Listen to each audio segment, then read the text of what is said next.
All right. Am I live? Oops. Apparently I need a premium Twitter account, which I'm never on there, to go live on Twitter.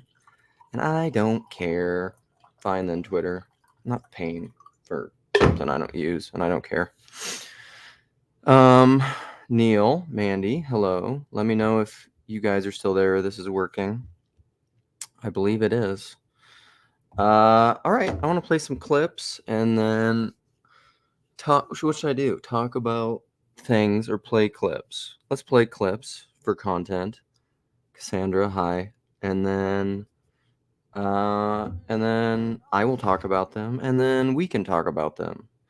So let's start with Rogan and Bridget Phetasy, because it's fantastic.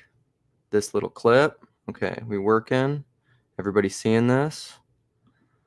Let's roll. Number one thing that I've been most successful at, I had zero vision for. That's this. Yeah. Zero vision. When people are like, did you anticipate it was ever going to be the way it is? Like, no, never thought about it, never dreamed, never tried, just kept doing it. That's it. Some of it too is just like consistency and right place, right time. There's a lot of those things. That's why, like, I should believe in fate. I really should. And you don't. I don't. What do you believe in? I don't know. I'm not sure. If there's like, I don't know what it is. I don't think it's as simple as fate, because I don't think it's truly determined.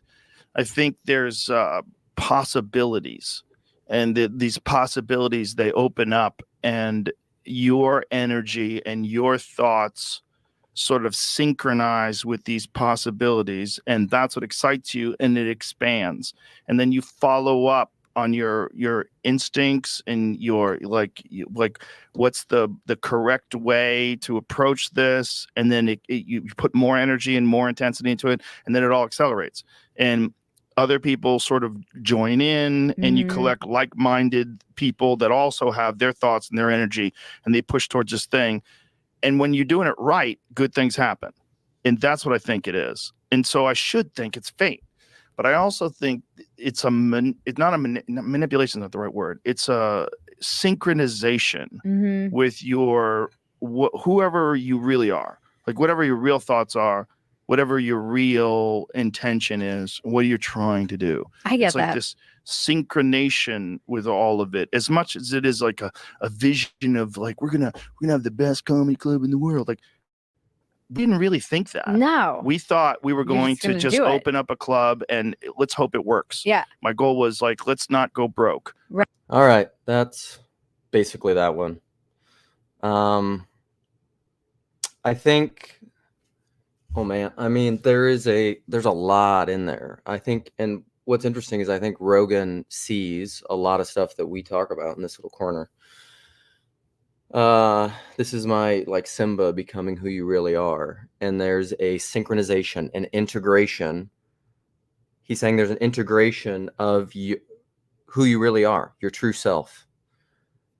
And he'll get into this. There's a clip I'm going to play from his JBP conversation. I think it's in there.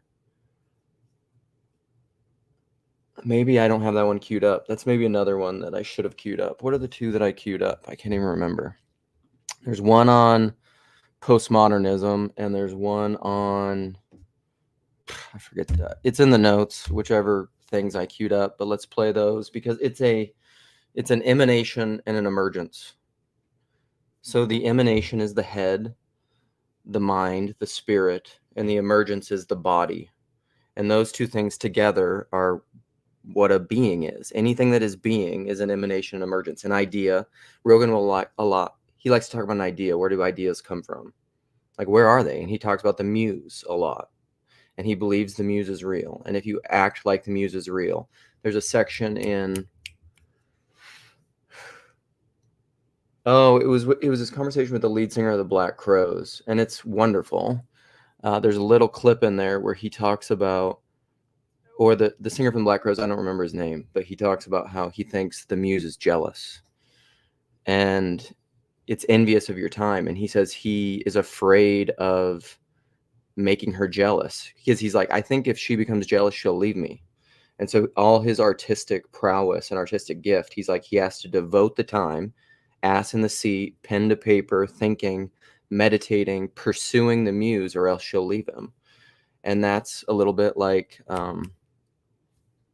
Malcolm Gladwell's 10,000 Hours, which he's kind of, I guess, apparently changed on. But it's like, it's initiation, it's participation. You are not going to become good at something without practicing it. There's a lot of Polanyi: learning to ride a bike, learning to swim, learning to have good conversations, learning to do anything. And this will get into one of the clips I'm going to play from Rogan or Jordan Peterson, I think, about ideas that I want to get into around academia, scholasticism, education. What is education? Peterson Academy, and potentially contrasting that with my understanding of personalist knowing and how we prioritize those things. But let's keep rolling onward.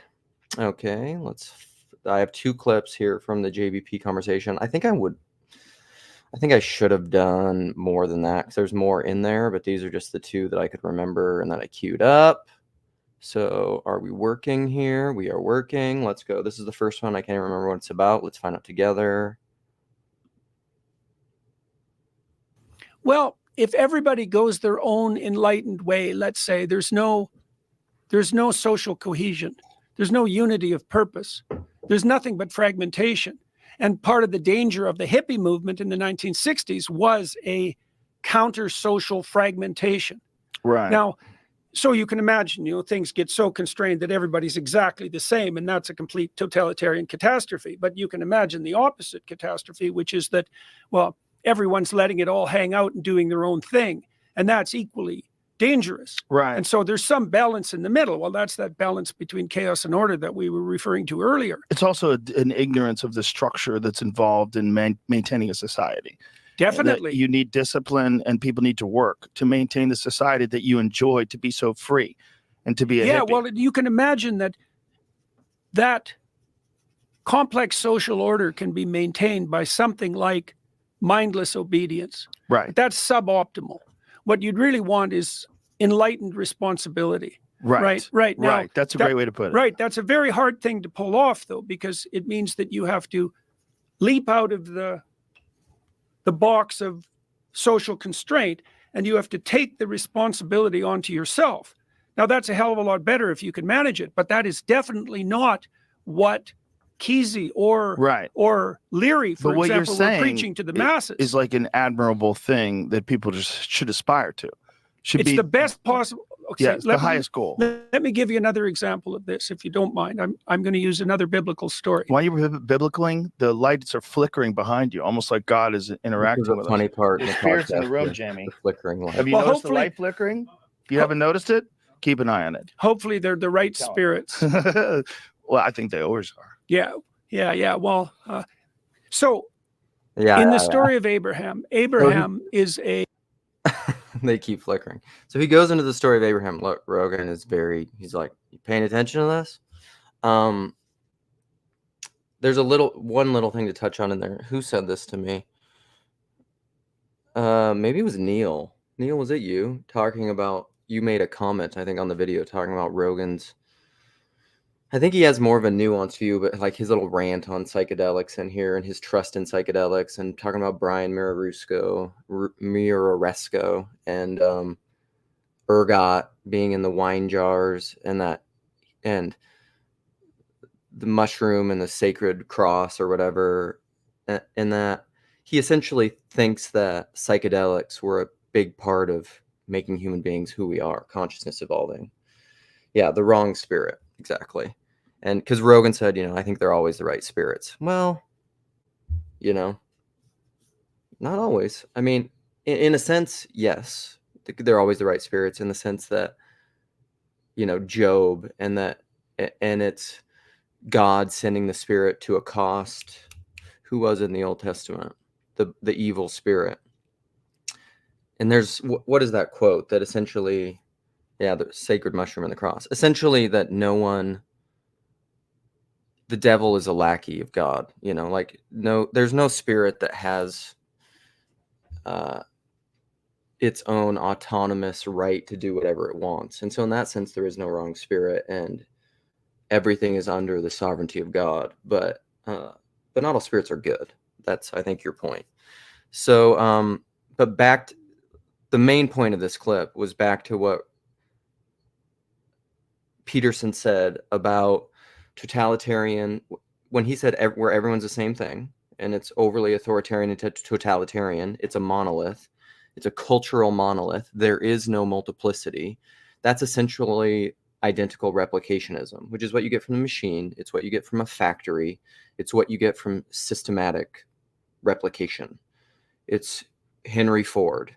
You get the same thing over and over and over, and you try to diminish. The whole point of that systematic stuff is you try to diminish difference, which is completely different from a actual body. And you could think of that as a biological organism, but any actual body, anything that is true, that truly exists, true being, is a unity of multiplicities. There is much difference within it. A body would not be a body. The hand is not the eye, is not the foot. If there wasn't a lot of difference, it wouldn't be a body, and it wouldn't work. The humanity is not the Borg. And so this is the difference between what I thought this line was good, and so did Rogan. Enlightened responsibility versus mindless obedience. These are the two things. These are the two things that they talked about. So like mindless obedience, you could call it like acquiescence. It's just doing the things as a child. Not with a child mind, not like becoming a child again, learning to be like a child, like become like little children. You have to not be a little children to become like a little children. So you have to be wise as serpents, but innocent as doves. You have to have surpassed your childishness and then strive for a childlikeness. That's beginner's mind, falling off the peak of Mount Stupid, Dunning-Kruger. It's all of that stuff. And so you need an enlightened responsibility, and responsibility is key. This is something that came up over and over and over through the conversation with Peterson. Is all of these people that come up to Peterson, the one recurrent thing that everybody says that has been, when people are just like, you've been so affecting to me in my life and you've helped me, he says the common thread is taking responsibility. So you need an enlightened responsibility, not just doing things like a mindless drone because mom and dad said so, or some authority said so, or whatever. And there is a degree of fake it till you make it. There is a degree of, this is the men with chess. You learn through the doing. But the goal is the enlightened, the submission, not my will, but your will. Voluntarily giving up your will to get to something higher, to God's will, sacrifice. That's a repeated thing throughout all this thing. All right, onward. Let's go to the next clip. Let's see. 202, the Bridget Phetasy clip and this clip were both at 2 hours, 2 minutes. It's the golden hour and the golden minute. 202, 22. All right. Are we good to go? Here, we're going to rock. Let's rock and roll. Because the classic therapist-produced view of mental health is that mental health is sort of inside you. You know, it's in your psyche, it's in your mind. But it's not. Like, your mental health is the harmony of your existence in relationship to the future and other people. Right? And that sense of well-being that can infuse you if you get the balance right isn't a reflection of the proper structuring of your function of your mind or your brain. It's a phenomena that emerges when everything is in its proper place and operating harmoniously. That's what you experience in music. Like, music represents that. Everything in its proper place. That's what Adam is called upon by God to do in the story of Adam and Eve. To subdue the world, subdue everything in its proper place so that the whole structure operates in a harmonious manner. It's a much more expanded view of what constitutes mental health. Anyways, education should serve that, right? And so if you take the staff of Moses that's planted in a single place, the community grows around that. That's the same as the magic wand of Gandalf, that idea of a magic wand. It's the traditional ethos associated with transformation and sacrifice around which communities aggregate themselves. And a proper humanities and religious education inculcates that center structure so that knowledge can be organized around it. The last time we talked, I suggested to you that we see the world through a biblical lens, literally see it. I mean, literally, it structures our perceptions. And I've investigated that far more deeply. And what seems to be the case with a corpus of stories like the biblical library is that if you know the stories, it structures your psyche so that you have a place to put information. And so that enables you to understand the current world and everything that's happening, but to place everything in the right context. And so the transmission of an unbroken cultural edifice, story-based edifice, is the manner in which you solve the alignment problem, unite your society, integrate your psyche, pursue what's meaningful, and protect yourself from chaos and anxiety. All right, so I want to go back and play the beginning of this because that's the main point I wanted to say. Because I actually think the end of that clip is an area where I disagree with Peterson, and it's probably my biggest. It's still my biggest beef with, and propositionalism isn't even the right term, and confessionalism, it's part of it, but it's this deeper academic scholasticism, which is something that I want to touch on in this, and I'll talk about after this. But I want to go back and play the very beginning first clip because that was the main point that I liked, that I wanted to highlight. Okay, let's do just the very beginning.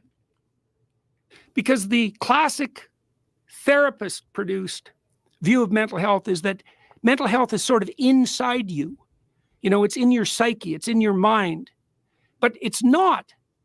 Like, your mental health is the harmony of your existence in relationship to the future and other people. Right? And that sense of well-being that... So that's it. It's the harmony of your future self and your past self, all those different things, all the selves and other people. That's mental health. That's integration. It's the Whitestone name. It's emanation and emergence, the future and the past, all of it as one in the same unity. It's not just in your head. It's not just nominalism. It's not just in the idea space. It's everything. And this thing, he keeps saying it too, everything in its proper place. I just keep thinking, everything, everything, everything in its right place. I love Radiohead. So, I agree. That's the point I wanted to make there. But then,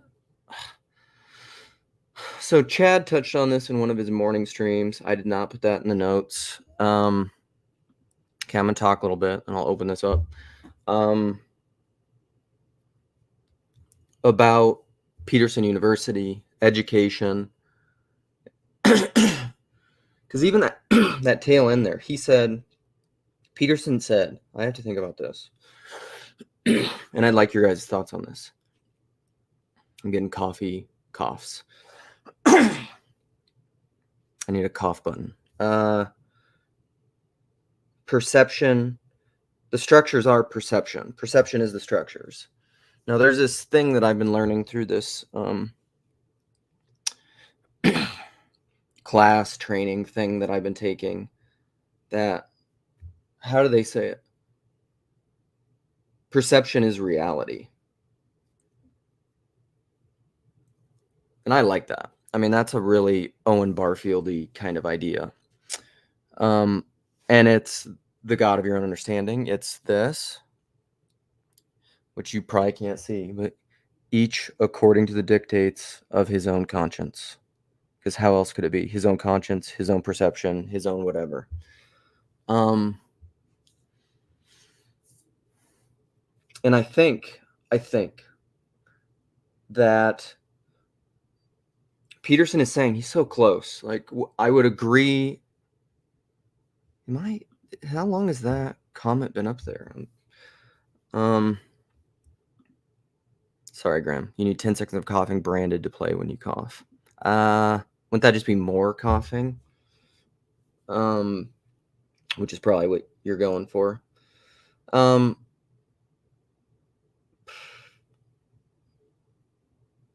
Peterson will say things like he thinks we're on the end of the Enlightenment.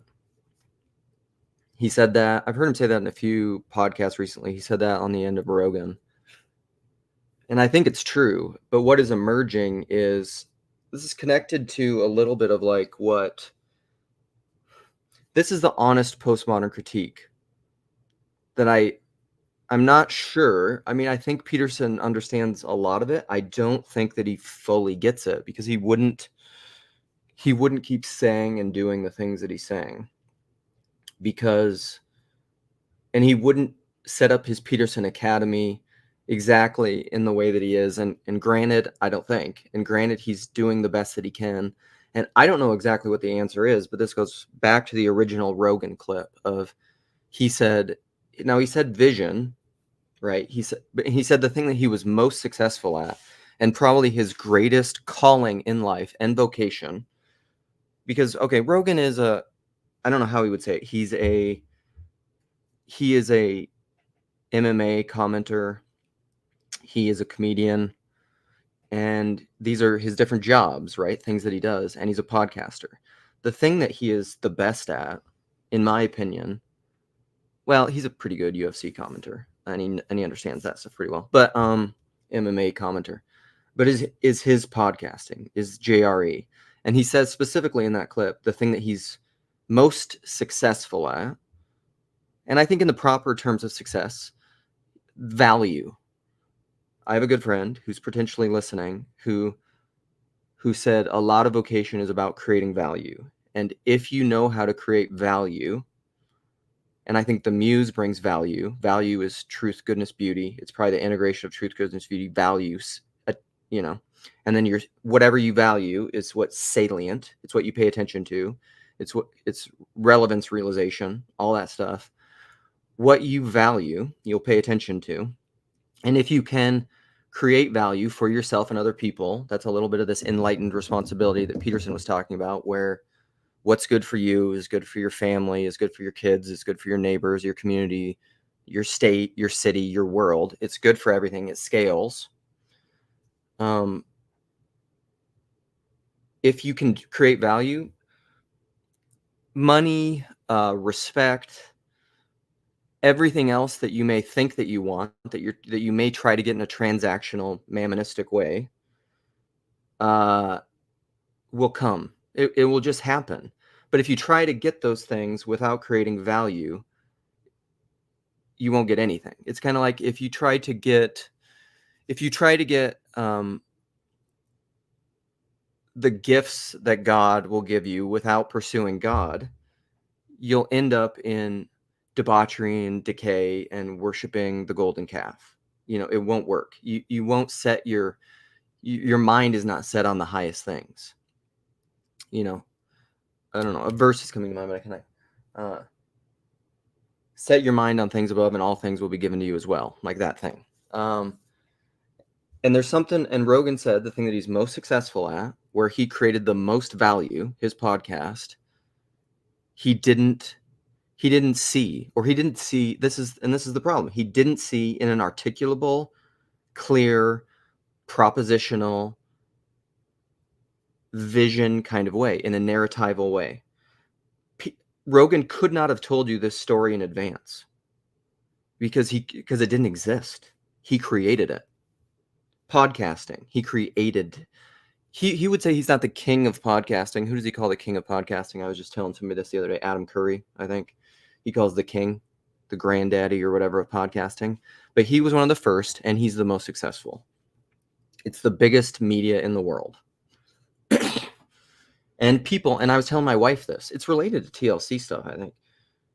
Because 10 years ago, right? 10 years ago, I don't know. I forget the exact time.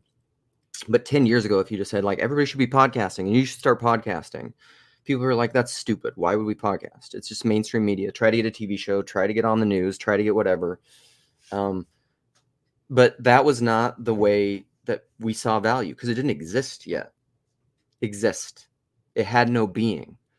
How did this thing that exists now, podcasting, long form conversations, how did it get being?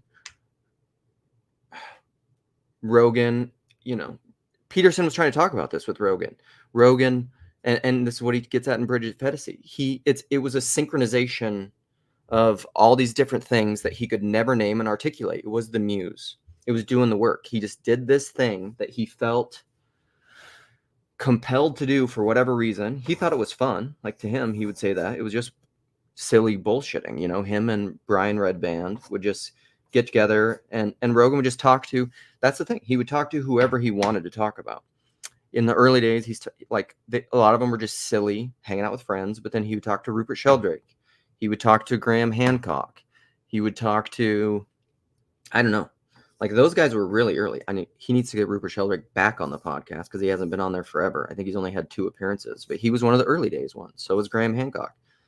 He had discussions with people that he wanted to talk about, and this thing slowly emerged, and podcasting has become what it is. And there's incredible money and value, and people try to mimic it and transactionally take advantage of it to get the minor gods instead of pursuing the thing that they should be pursuing, which is this mystical thing that you can't name that's out there. And so that's a lot of what TLC is. Like I've said, I don't know. I mean, I don't know. I don't know the future, just like Rogan. I don't know what's going to be for 10 years from now. But this is connected a lot to like what Jordan Peterson talked about with his Peterson University, is he was speaking about, he said, it's become insolvent. The university system has become insolvent. Higher education has become insolvent.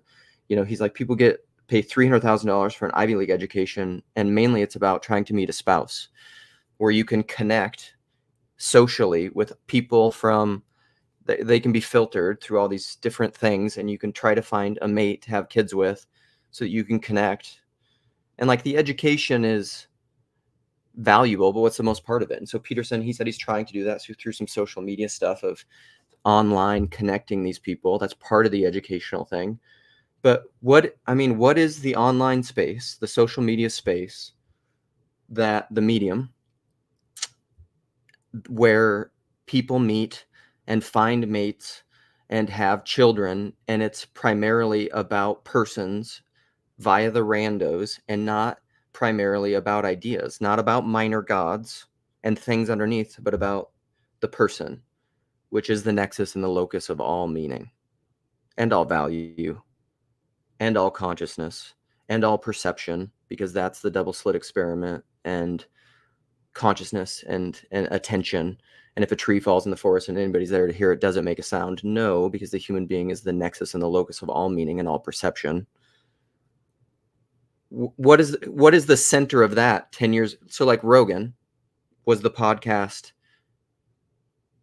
not the daddy, because that's Adam Curry, but he's become the most successful at that. What is the origin of an online space where people are truly known and seen, where you know as you are known? 1 Corinthians 8, hopefully in the best possible ways. I think that's here. And I don't know that it can be replicated? I don't know. But this is part of like the educational model. So like, what Peterson is doing, he thinks he can give the equivalent of a 4-year, college of liberal arts, whatever, bachelor's degree education in, I don't know what he said the time frame, what he thought he could do it, but he says he thinks he can do it for $2,000. That's all phenomenal. But my issue with this, so this gets to one of my issues with Peterson and with the Enlightenment and the scholastic West that I think is still connected into post cogito, I think therefore I am stuff, which makes me think of that great Sherry joke where it's just like, poof, he just ceased to exist because he's like, I don't know. Or whatever it was. I don't remember the joke. Exactly. I'm glad that I'm coming across clearly and truly. I can get away for $2,000. Yes. and I want to engage with your comments, and I'll open this up when I finish this thought. This is a hard thing to articulate and to name, because in the articulating it, that's not, even if you could regurgitate and repeat all the things that I'm saying, and even if you understood them in your head, because mental health, again, isn't in your head, either is knowledge. Knowledge isn't in your head. It is, but it's also in your body. This is why I say, like, you never know anything except through initiation. Like, you can't understand anything from outside. This is the problem with scholasticism, is you think you can educate people just through the ritual of sitting in an academic classroom and listening to people lecture about ideas.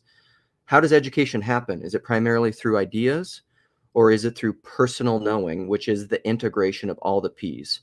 Participatory knowing, propositional knowing, perspectival knowing, and procedural knowing. The unity of those 4 P's is personal knowing, which puts the person at the center of knowledge. And knowing persons, not just that academically, you could take my personal knowing and understand it academically and not understand it personally because you don't know me. That's the difference.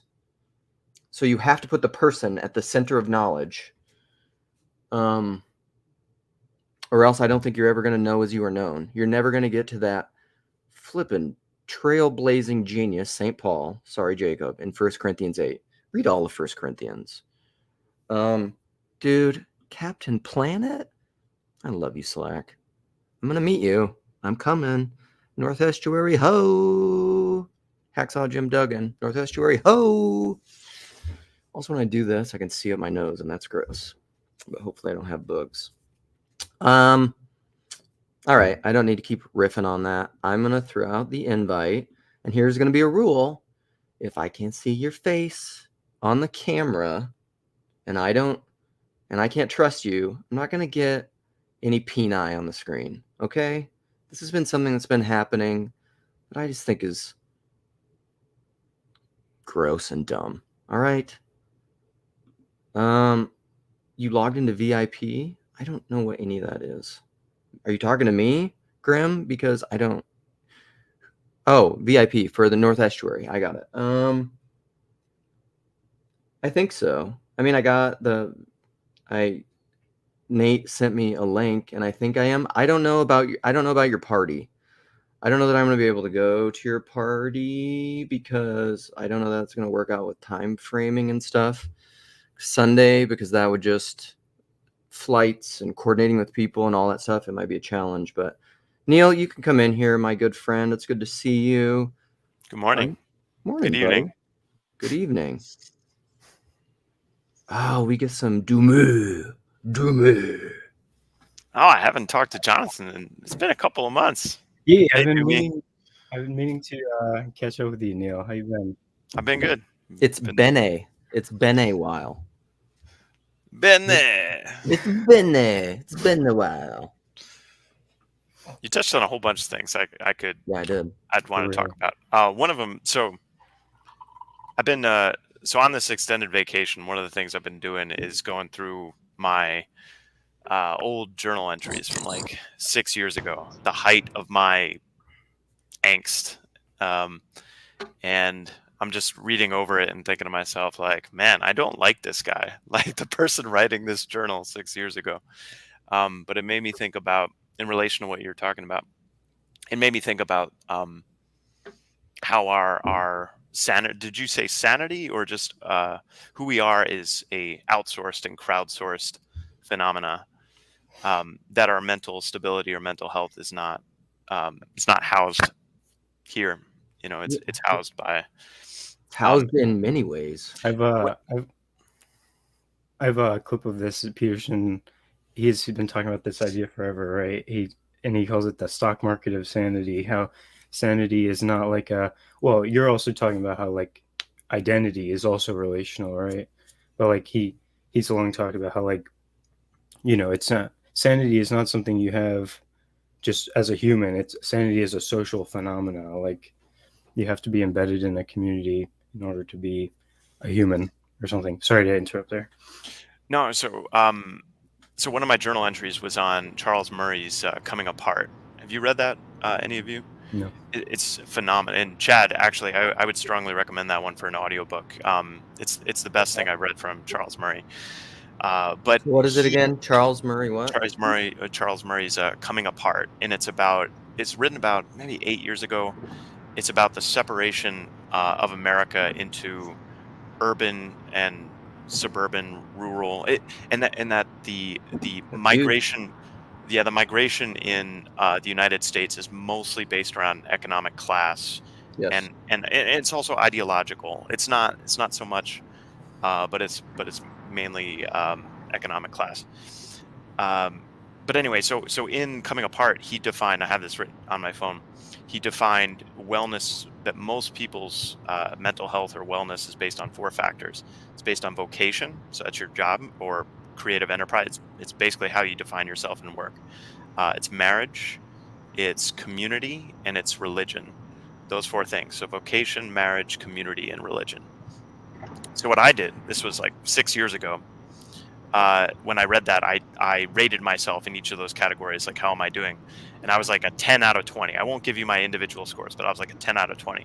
And now, in no small part due to TLC and this man right here, but also this man right here and that man right there, and in no small part, I am now a 16.5 out of 20, and I'm grateful to all of you for offshoring my sanity. And I'm a more sane man as a result. So thank you. Anyway, so real quick, vocation, marriage, community, religion. That's all I want to say. Yeah, keep your legalism to yourself, Neil. I don't want the blame for that. Yo, I don't have much time. I'm gonna listen, but I just wanted to pop in to say I love all of you. You're my favorite people, and gotta pack and leave for a birthday trip with my wife. But saw y'all on, and I was like, gotta hop in. Don't know what we're talking about, but I'll catch up and. Hey, bro, tell wifey I said, what's up? All right, bye, y'all. Bye. Yeah, it's funny. So McMo says you're all, I don't know, McMo, no judge, but I don't know that we should all be your favorite people. I love that you love us. That's great. But it's just like, there is something, Steel Manning, McMo's compliment. I've been missing these because I can't, and part of it is this initiatory, is that a word? This initiation and participation in this space. You can't have these conversations with anywhere else. And I know this, like even when I go to North Estuary, whatever, like there'll be Jonathan Peugeot, there'll be all these big wigs there, the big shots. And like, that'll be cool. I'll maybe get to meet them and hang out with them. I want to hang out with you people that are there. Like I would way rather hang out with Chad than Peugeot. No cap. Wait, I want to know if Jonathan and Michael and also Aaron, but hey, Aaron, we've never met, but are you 3 going to North Estuary? Right now, no. I really want to, though. I've been like increasingly as it gets closer, the FOMO is just increasing, and I really want to go, especially because it's named like Face to Face, which is like I'm all about that, and I keep hearing that all these people in my consciousness Congress are going to be there, and it's like, man. And also I have a buddy who usually lives on the West Coast. He's over here right now, but that would have been it would be nice to go visit his home area. He lives in the area. I don't know, maybe I'll have to try and finagle something. Yeah, good to meet you, Neil, first of all, but I'm unfortunately based in the Netherlands, so that's going to be very difficult to make the trip. I've probably listened to 20 hours of you, Aaron, so I've known you a fair bit. But is there 20 hours of me? That was about as much as I've listened to Thompson before I made first contact with him. Wait, this guy. Yeah. Interesting. Okay, I'm curious what kind of impression you have of me, but that's for another time. Precocious youngin'. That's it. Very good. I'll take that. I was also curious. I noticed you hadn't linked it to like the conversation that was out yesterday, right, between Paul and Viveki, which I think, like, I'm not sure if you already had time to watch it, Luke. No, I haven't. I heard some of the cats in Chad's last night live stream talking about aspects of it, but no, I have not. Yeah, because I mean, I think it could be like relevant and interesting to all the things you pointed to right now, because Viveki is very much into the whole like what the person means at the moment because of his own dialogue with Hermes, and then combining that with the whole internal family systems therapy where there's multiple parts to the self. So he's all interested in, okay, the self is something relational, inherent, and in that sense, like there is something very personal about it. And you could tell that he was, and I understand why, right? Like he's a little bit awkward about it still because it seems very speculative. And at the same time, there's also something to be said for the fact that obviously like many like scientists will not take it seriously. So like he's like, okay, I at some point he said, yeah, Hermes argued to me, and I was like, okay, it feels weird to say it that way. And then Paul was like, welcome to the club, like this is exactly what we've been doing for years now. So I'm just kind of curious, like I'm not sure how many of you have been following the internal feminist systems therapy subject matter and also the Hermes thing, but how that relates to what was just brought up on the personalism that Luke related. Yeah, no, I think it's very interesting, especially when they started talking about where he asked Mark Lewis if there was a possibility of these parts actually being liars and lying to and deceiving me as a person. Like, let's say if I'm somebody who is trying to engage with IFS, so different parts of me, can they deceive me? And apparently the literature says is like a definitive hard no on that, which I don't understand. It's kind of weird. I think it was more like a naivete, right? Like, was it a hard no, or was it more like, okay, it's just not something they discuss in the literature? Yeah, possibly that. But either way, I mean, that's actually what the way that it shows up in deception, I think, actually, which is very, interesting, because so I know I joked in the past about the fifth P of knowing should be prejudice, but I think it's actually true. I think there's something about it that's really true, because you can't really there's a type of depth of knowledge to the things that I think I know, and then when those things break, like there's an even greater depth of knowledge or knowing, and deceptions, our own personal self-deceptions. Now, if you think that that's not happening like all the time, then we're insane. That's happening all the time, isn't it? Yeah. So so I would like, Chad, you done? Yes, sir. Oh, so thanks. I would like someone to just give a brief outline of internal family systems, because I'm not sure I completely understand it. But to Chad, to your point in prejudice, so my boy Jason Schweizinger was telling me he was wondering about Jordan Peterson, and he was saying, I wonder if you can resent resentment. And he was questioning if Peterson resents resentment, and whether or not certain things open up through, I think that's connected to Chad, what you were just saying, if certain things can open up through your prejudice and then its collapse, and that's how everything's kind of connected to the Tao and Christ and Antichrist and trampling down death by death. It's just like death is integrated into part of the system. Like, as Peter Rollins would say, it's contradiction all the way down. Like, that's Peter Rollins' point. And I would still push back on him, because that's still an abstraction. Back to my academic scholastic point, it's person all the way down, which I think involves contradiction and division. Actually, maybe it's the integration of divided man. Maybe I just learned that one of my whole big things is wrong. Well, one question I have about IFS is, who are you talking to when you're talking to the parts of you? Are you talking to the parts of you now, or are you talking to the parts of you that could be or should be that you're working towards into the future, because I am not the same person that I was 6 years ago.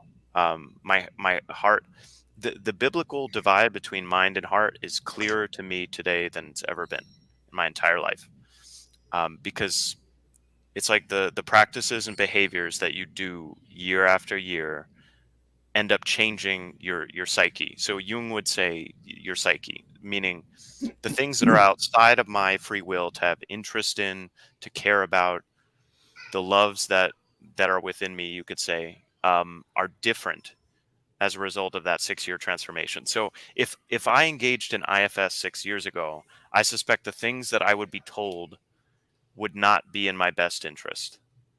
I just suspect, because I was a far less mature. My hierarchy of love 6 years ago was not where it should be. I'll put it that way.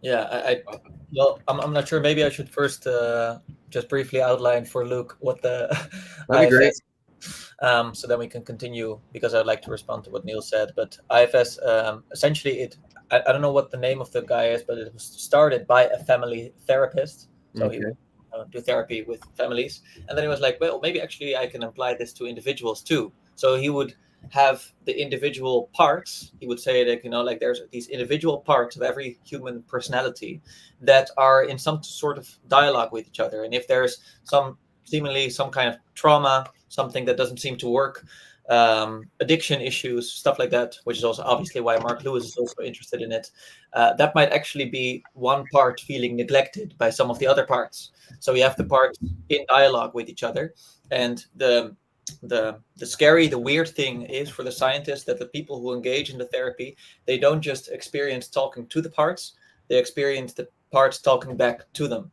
And that's obviously why then people from religious communities are like, well, are these all just good parts? Because that's everyone in the scientific community seems to be very enthusiastic. Like, okay, what could this be like? And we need to be compassionate. And it seems that, for instance, PVK was generally speaking, he was on board with that. But at the same time, like, yeah, but can some of these parts also, maybe deceive you? And that's kind of what Neil was starting about. So I'll respond to that. It's like if we relate it to Jung, right? Like, and that notion of the self, that there seems to be this, and that part of the self is incorporating the shadow, then I think it makes sense to, like that there are parts of yourself that can be trusted and at the same time do need to be integrated. So like, I don't want to be like this naive understanding of like, oh yeah, I mean, like everything is just good, so I can just talk to anything. But at the same time, like they are parts of me in that weird sense that need to be integrated in some kind of way, even if that means acknowledging the very dark aspects of myself. And that's not to say like they should be worshipped or something like that. Like that's obviously a very different point,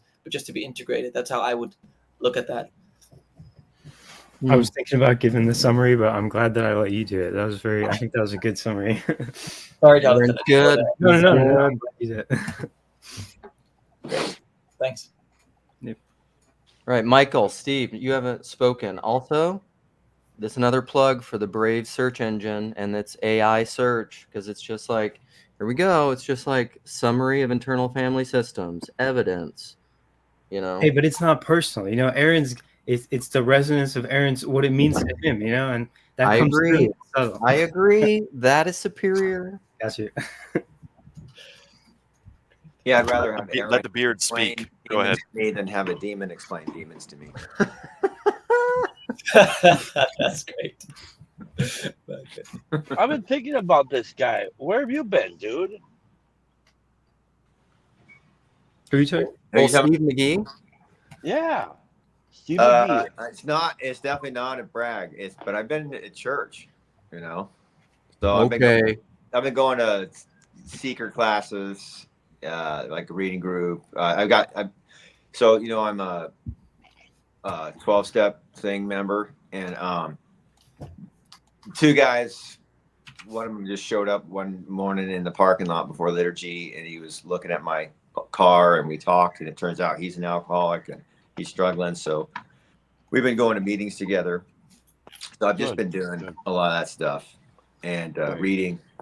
And so I'll turn on YouTube, and it's like, oh shit, this was like streamed 2 hours ago. That's been happening for like a week or more. I don't know. But I've been watching. I just been missing all this live streams.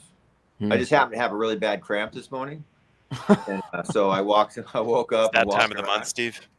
Well, in my leg, yeah, my ankle. I get problems with that for whatever.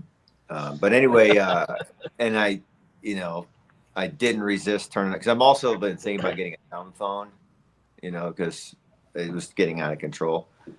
And anyway, but so I was like, I couldn't overcome the resistance and or the urge, and I looked at YouTube, and I saw the whatever the screenshot. What do they call that thing? Thumbnail. That's how he Thumbnail. gets I you. saw the thumbnail. I'm like, oh yeah, and it's like live, and so I'm like, okay, let me get in here. But yeah, just so I've been. Oh, and also, like I've referred to this total mess here. I mean, it still kind of looks like, well, definitely one corner of it is, but I've started doing stuff to try to Clean your room. Yeah, because it's like it was really hot, like 105 degrees, which means it's gonna snow really soon. Is what I've learned. It's like as soon as it gets like, oh man, it's too hot. It's like you got to get ready because it's gonna there's gonna be a lot of snow, and that's good. Different things motivating me. But, Are you up? Yeah. Anyway, so I saw a clip, 4.5-minute video that got taken down. I saw it like within minutes after it was posted, and I was gonna comment something, and I thought, I'm gonna wait and see if I want to post this or not, and then it got taken down. Anyway, so it's kind of like, I don't know what that conversation was about. And then I heard some other references. I'm like, okay, it looks like it's not a big deal. And then now obviously there's like this nice group of happy tiles, like the Brady Bunch on my phone again this morning, and people are getting along. So that's good. But I was a little worried. But What was the clip? What are you talking about? Chad posted something and took it down. This is a couple weeks ago. Oh. So that's Saturday morning. So there's a coffee shop that's opened up, and they did their grand opening 2 weeks ago, I guess it was, and Saturday, and so like they're like church members, and it's like they roast their beans up here in North Idaho, and those are the bags that go into the urns at the church for coffee, and it's like good coffee. But anyway, so. That's probably the real reason I'm Orthodox, is because there's like gourmet roasters supplying that coffee for our coffee hour instead of like Folgers. Can that happen at my church, please? Yeah. Good grief. Dude, it's insane. I got a bag. It's like, I forget what it was called. Ethiopian beans of some sort. Anyway, it said like, how it says like the smell, the notes, like notes of blueberry and blah, blah, blah. Anyway, I was walking to my grinder with the bag under my arm. And hey guys, I'm gonna get going. It's good to see everybody. Yeah, good to see you, Chad. I hope Nice you to guys see can you, get back on track with that IFS stuff. That was kind of cool. But right. have a good one. Later. Yeah, later. Yeah. Anyway, so I squeezed it, and it released some of the smell from the bag, and it smelled like an essential oil of blueberry. It was super powerful. Didn't taste like that. It tasted like good coffee, but it was totally insane. I've never experienced anything like that before.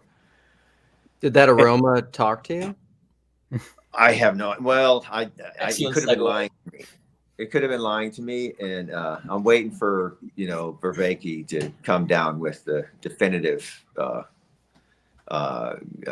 judgment on does the coffee aroma, is it really lying to me, or is it me misinterpreting it?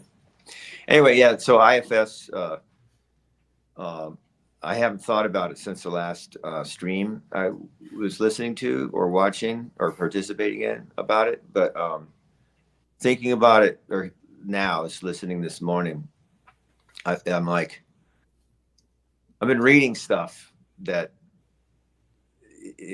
I just wonder. I'm wondering, what is this stuff? What's going on? I don't know.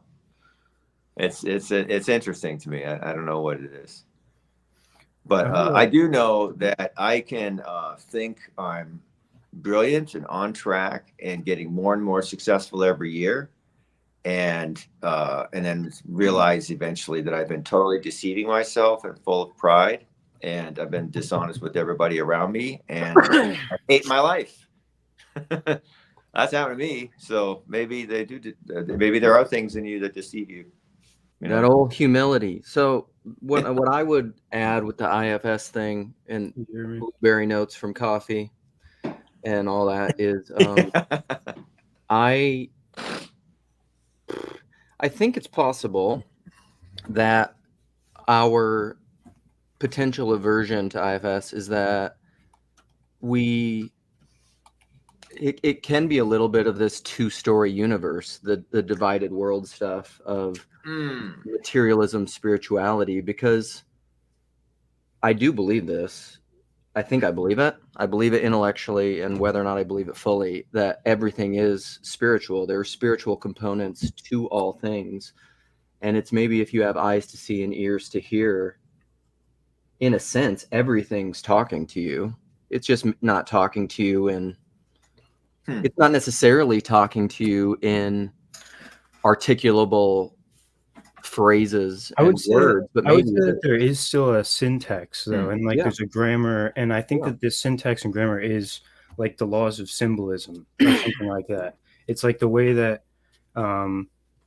like things tend to happen in a certain way, and so like sometimes you'll be like, oh, that person's reminding me of a particular biblical character, right? Because the Bible has condensed these patterns such that like they're like archetypal patterns in a way where you can see like if something is going to unfold in a certain way, you can like recognize it maybe by making reference to biblical stories or something. So like there is a language, like that God is communicating with you with. However, it's not going to sound like a human speaking. It's going to be like you able to notice the symbolic patterns or something like that, Yeah, Psalm 19, baby. The heavens declare the glory of God, and the firmament sheweth his handiwork. Day unto day uttereth speech, and night unto night sheweth knowledge. There is no speech nor language where their voice is not heard. Their line is gone out through all the earth, and their works to the end of the world.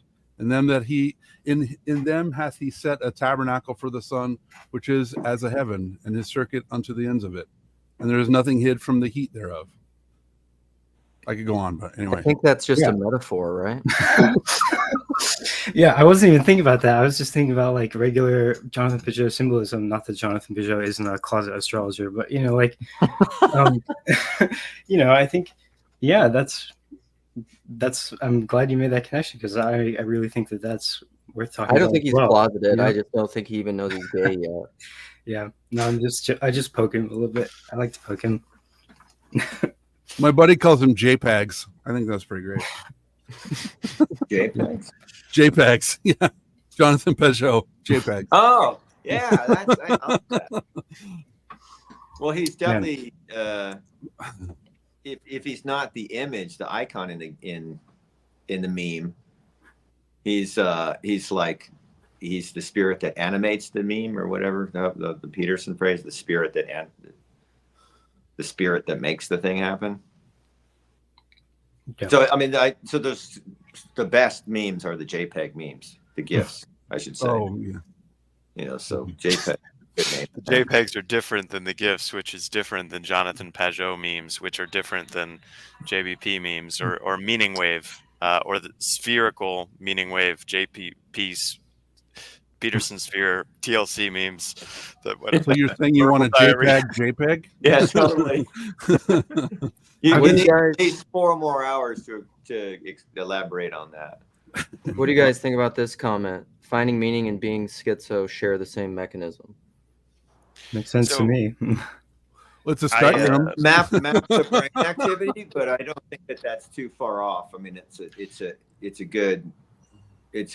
they're like an analogous, definitely, but maybe like they're actually different parts of the brain, but probably not.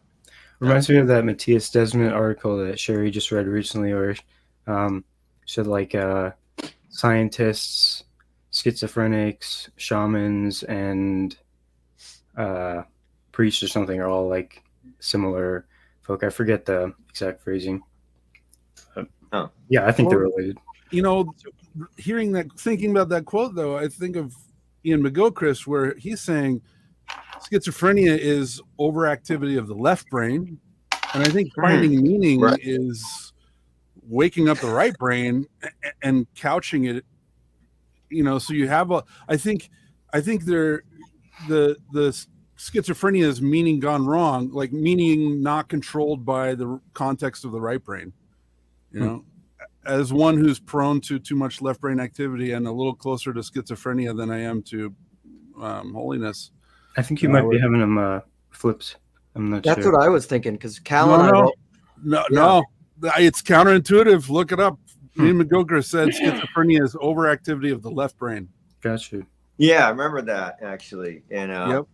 Because he's saying that's the problem with our culture right now, is they're too left-brained and they're finding meaning everywhere. They're trying to find meaning everywhere. Because I've always heard and I don't know this from Ian McGilchrist, and not to disagree with Ian McGilchrist, but if he thinks things that I don't think, he's clearly wrong. But I've talked with my buddy Cal about this, because we've done lots of conversations, because Cal's brilliant about this stuff, but he talks about, he almost sees it as like the autism schizotypal spectrum.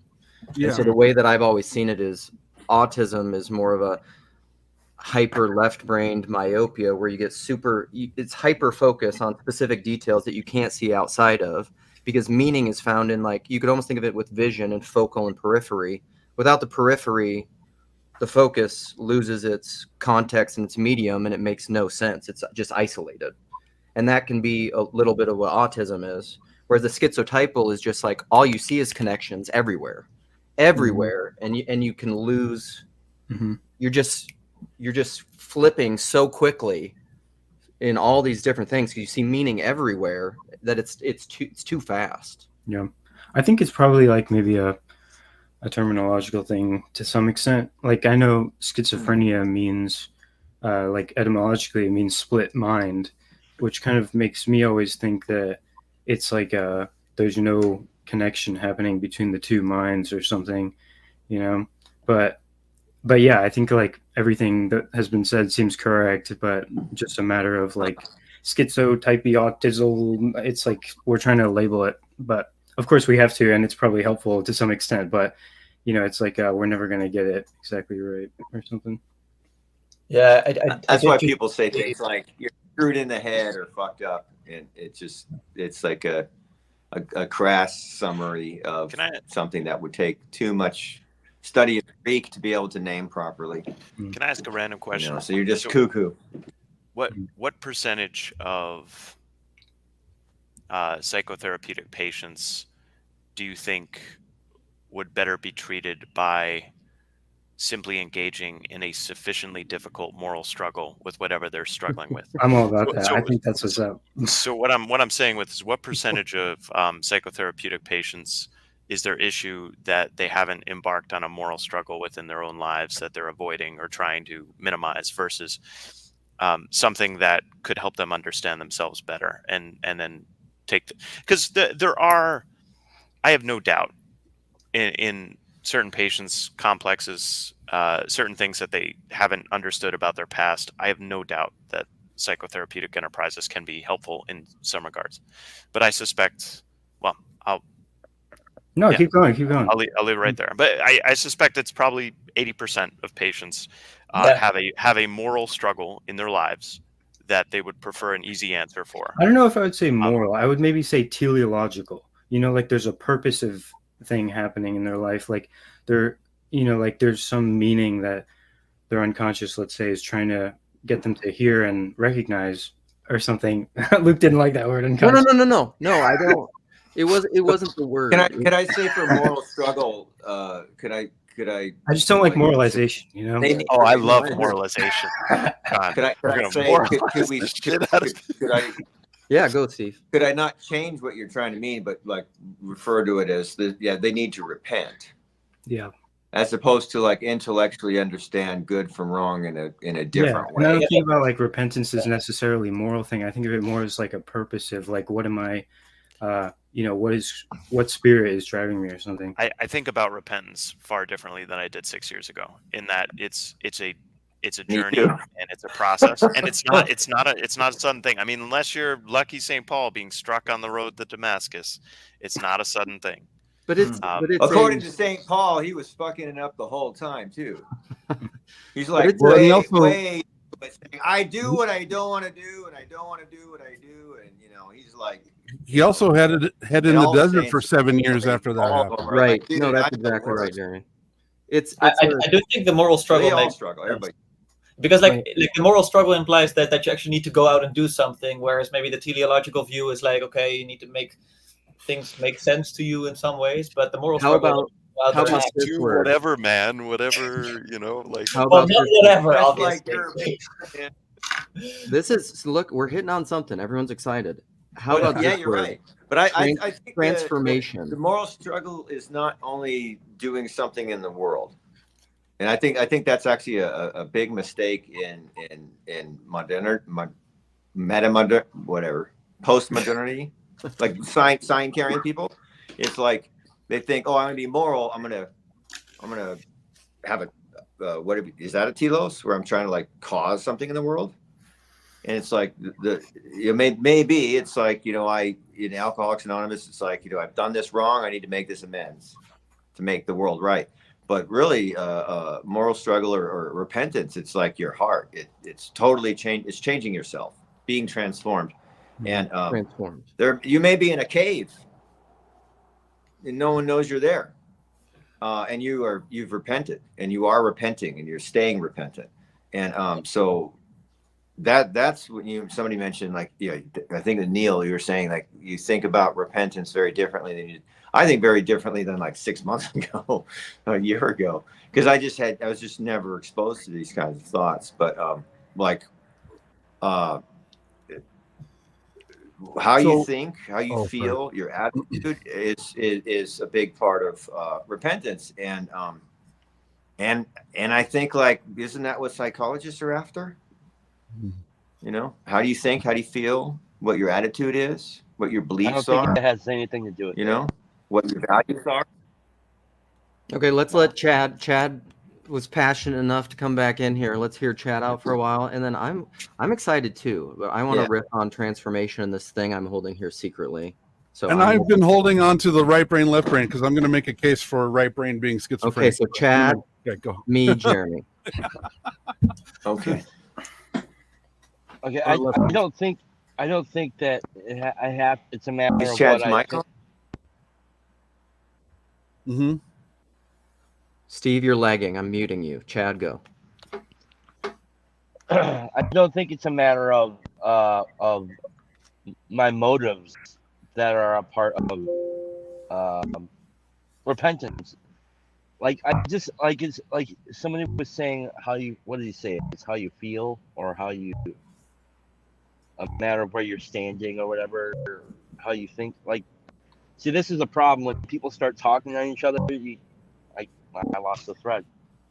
Well, fuck my life. Wonderful.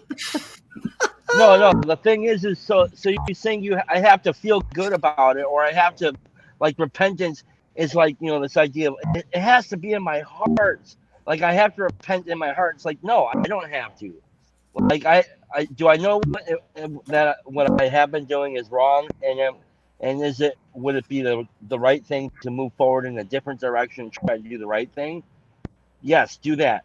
Well, am I happy about it? No, I'm not. It seems like an annoying fucking thing, but fuck how I feel. I'm gonna go and move towards in that direction, regardless of if I feel good about it or not. Like, no, I don't have to have, and maybe I don't even have to do it for the right motives. Maybe I'm doing it because I don't want to go to prison, right? No. Or something like that. So fuck your motives, fuck how you feel, get the fucking work, and like try to act and do the right things. That's what it takes. Maybe how you feel and think actually follows, and then fuck you and all your stupid feelings because they're blocking you, right? And that's part of going back to the IFS, the things that are within us that are trying to block us from the truth. Like, I hear this all the time, people saying, oh, you gotta, we do the things regardless of how we feel or what we think, I think. I think that has a lot to do with it. Otherwise, I'm not saying it has nothing to do with that stuff. I know I kind of pushed in that direction. It's kind of like to be extreme about it, but that's because we got all this other crap in our way. Anyways, speaking of doing the next right thing, like, do you think guys like me wanted to do, like, wake up at fucking 6 a.m. and go meet that guy over there and do this and that? I'm not doing it to feel good. I'm not even doing it necessarily because I want to. Right. Like, I'm doing it because this jackass who seems to be suffering and is on the cusp of killing himself asked me to help him. Right. Fuck that guy. Fuck that fucking guy. But fuck him, I'm going to go help him, right? And, like, that's where things start to change for me as a person. That's what repentance is. Yes. I think AA can kind of prove. I gotta go. Bye. Wrong. See you, Chad. I just wanted to reinforce what he's saying from kind of the same perspective. Is that it just, when you see for years that people act their way into a new life, act their way into a new way of thinking, it can definitely make it easy to look at people who are trying to think their way into a new life. You can see why they're struggling, because I've seen it work the opposite way so many times. And that's one of the reasons I like the church I go to. Is like, it's like, yeah, there's a fuck ton of books you can read, but, like, do these things, and you're not even going to want to do these things, and you're not even going to do these things, but do these things, and maybe you'll be, have theosis, Yeah. And so, like, I barely do these things, and it's like I'm a different person today, and I've, like, barely done anything. So, but at the same time, though, and, like, I do feel like that's missing. That after you do that for a while, you end up loving it, and that's the difference. It's not just like, oh, like, you hate doing this. Eventually, and that's also like Aristotle, like how he relates to virtue. Eventually, you start loving the virtue, and that's how you become good at acting it out. Not even though initially you just acted out without really understanding it. So no, Christianity is just white knuckling it, pulling yourself up by the bootstraps the entire time. That's salvation. Just hating your life but doing the right thing. Thing coming in to help you out. You know what I'm saying? In Christianity, at least. All right. So, I want Jeremy to go first. I'll save my other thing and see if it's apropos for this stream or not. So, I found somebody who who condensed and paraphrased Ian McGilchrist's argument. So I'll share that. So these are not my words, but it don't use someone else's words. Jeremy. Well, I'm going to this time. You don't tell me what to do. Don't tell me what to do. You're not my real dad. Okay. So where to go? Okay. McGilchrist ties together several aspects of schizophrenia, autism, and right hemisphere dysfunction or damage in chapter 9 of his book, pointing like he did in his first big book to the idea that these ideas are on the rise because of an imbalance of hemispheres, with most of us living in the left hemisphere dominant culture. The way in which he describes the similarities of these diseases is primarily done by talking about the left hemisphere's fixation on representation. He quoted numerous schizoid patients from throughout the last 150 years talking about how reality had lost its vital meaning, that the map of consciousness had become the terrain itself, that there is a pane of glass between me and mankind. McGilchrist talks about hyperconsciousness, quoting people saying it can be regarded as a loss of sparkle, a freezing and repetition of present existence, and a reflection of the intellectual side of man's nature rather than the free play of individual life forces. He also relates this form of paying attention to the myth of the machine, again quoting several patients relating reality to a lifeless machine that they can't escape from. With this machine thread, he then pushed into the virtual and relates the left hemisphere world to the ever-increasing virtual world. quote, the left hemisphere's world is now an increasingly virtual world. It no longer even pretends to yield a faithful portrayal of reality. For that, it depends on the right hemisphere.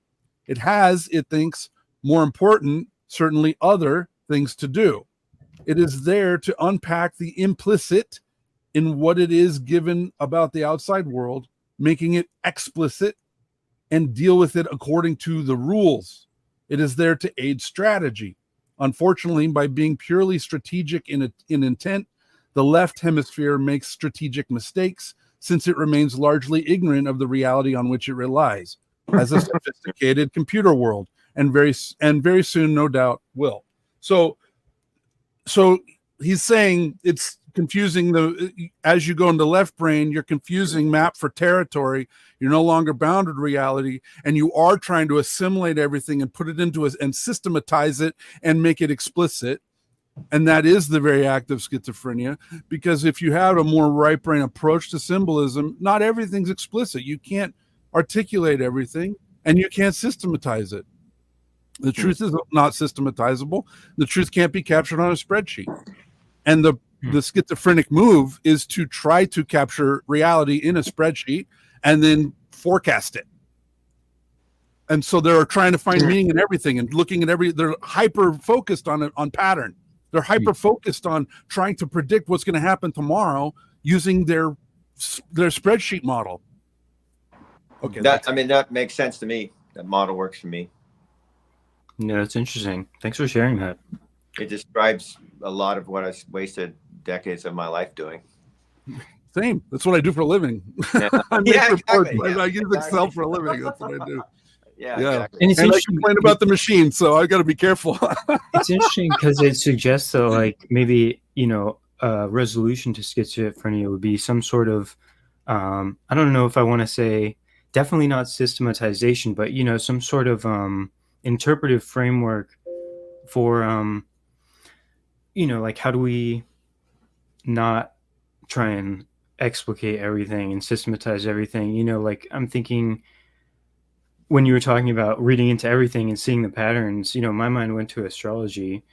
But the thing is like, it's like maybe if you don't have an intentional relationship with this right-brained kind of blooming, buzzing confusion or whatever, then it presents as kind of this left-brainism, schizophrenia type of thing where it becomes very rigid or something. But if you have this more open flowing attitude and relationship with it, and like maybe symbols and stuff that help you to interpret, I don't know, like, do you see what I'm getting at here? It's interesting, the idea that maybe, like, the resolution to this kind of modern situation is like a reintroduction of a healthy right brain or something. It's really interesting what you're suggesting, Jeremy, because I had always associated that kind of schizophrenia, like reading into everything too much, like, as a very right brain thing. But it's interesting that there's this nuance. I don't know if I still fully grok it, but yeah. And sorry, it's like the left brain trying to come to terms with what the right brain is doing. Yeah. But in an inappropriate way. Yeah. Jumping in an abstract way. It's abstracting everything, right? So when okay, I'm going to use a data example for a second. Like, when you're trying to count something and then you do a little multiplication or division, all of a sudden you have this decimal, and if you round it, like, even the decimal, like, you've separated from reality, right? Like, any mathematical model, there's a distance between that model and reality. And schizophrenia is the act of moving all the way into the model and thinking that reality. Right? It's like mistaking the model for reality. So the climate change thing or whatever, right? It's like you think reality because your model says something, like, and it's completely divorced. Well, this gets at my this gets at my academic scholasticism education problem that's rooted in abstractions. It's like people that think math is fundamental. Yeah. Yes. Yeah. So nope. So let me see if I can articulate this, and if I fumble, just ignore me. But I watched this video from the Mole Monastery guy, Father Seraphim. He's, you know, I don't know if you see him. He wears he's in North Ireland, or actually on an island. He wears a yarmulke. Well, no, it's a ski hat, like a knit hat, and big, you know, big beard, obviously, but knit hat, and he's hello, dear ones. He's like Romanian, but I love that guy. Anyway, he was talking about like rationality and how like if you're trying to use rationality to understand God or to, you know, to be Christian, you're like, it's not happening. It's not going to happen. It's like you're destroying any chance, basically. I should watch it again. But anyway, then I asked Father what book to read, because like there's a billion books to read, and a lot of people are recommending this like lady who writes good academic stuff. Like, here's why you should be Orthodox.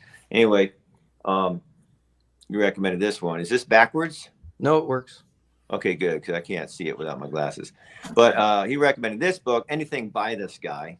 But this is the thin one, which just means like don't go off on a tangent and become extra retarded again. Just like keep your feet on the ground, I think was the point. But anyway, I'm reading that, and it's conversations with a group of people that kind of got recorded and written down. And the group of people consists of like a total rationalist, like a scientist, rationalist dude. Second one is a psychologist who he self-identifies as somebody who's found the limits of reason and is willing to start letting go and just think like, well, what else is there? And then there's like a super emotional person, and then there's like a father who's like, I guess, not very ascetic. And they're talking to this, basically a saint, I think. He may not be a saint, but I think he's a saint. Anyway, so they're talking with him about your mind is not, that's not the tool to understand this kind of stuff. So it's like the left brain is not going to make sense of the right brain.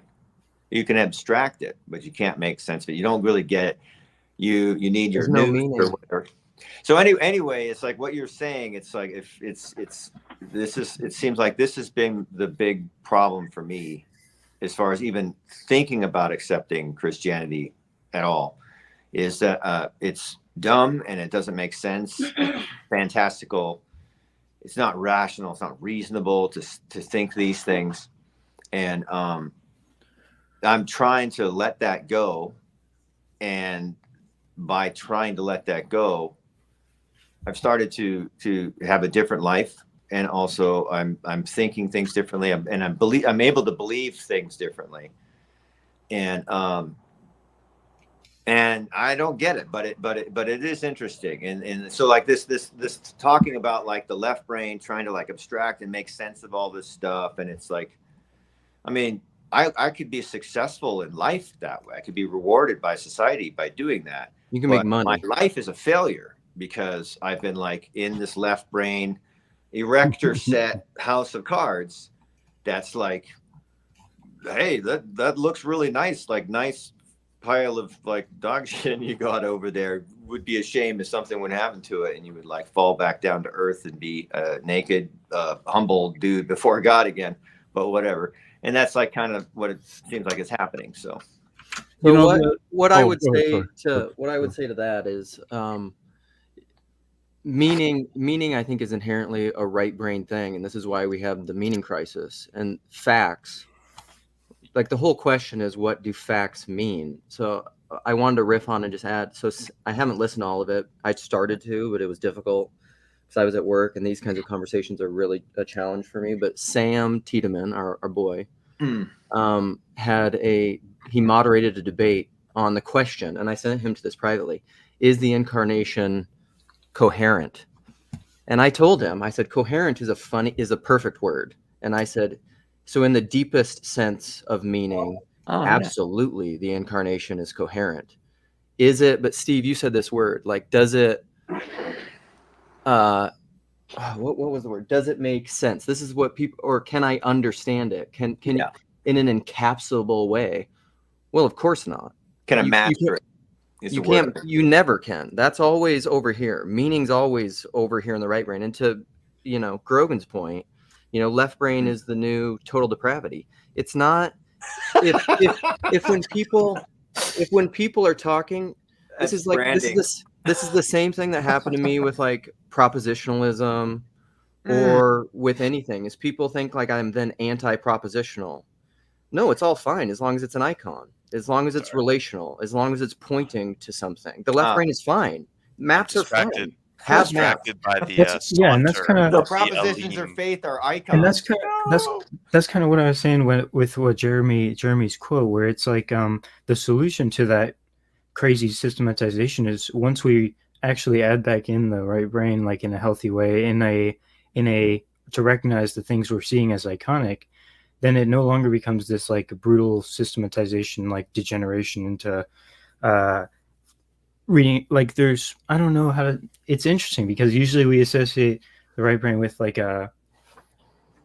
becoming more diffuse or something like that, you know, like less clear associations. But I think what you were just saying there makes sense, where it's like you know, the left brain is schizophrenia in a way, but then as soon as we can, it's almost like schizophrenia as we're using it is a result of like the materialistic outlook, you know, where once we acknowledge the reality of the spiritual, it no longer presents to us as this crazy, confusing hyperlinking of meaning, or like you know, this modern schizophrenia, let's say, if we want to say that. But instead, you know, it appears that there's actually a coherence, or there's like an order or a sensibility to, you know, the spiritual realities that we see shining through things, you know. Yeah. One thing I'll jump in here, and it's the drum I've been banging on, is like as the left brain tries to cohere facts into meaning, it's like you'll never have enough facts to fully encapsulate all of meaning. And this is why I harp on about people reading The Black Swan. I'll have to make some content around it. But the simple story is, so if someone brought you food to your house, at first you'd be like, this is weird. I never met this person before, and now they're bringing me food.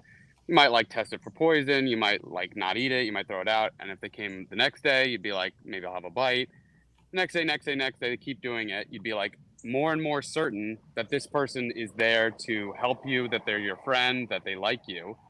But if we zoom the camera out and it turns out that that guy's a farmer and you're a turkey, that suddenly you've introduced facts that totally rearrange the meaning of the story. This person was not your friend. And the more certain you are getting, you're closing that confidence interval. You're saying like, I'm so certain that this guy, each data point is pointing me more and more towards certainty because I'm getting more data.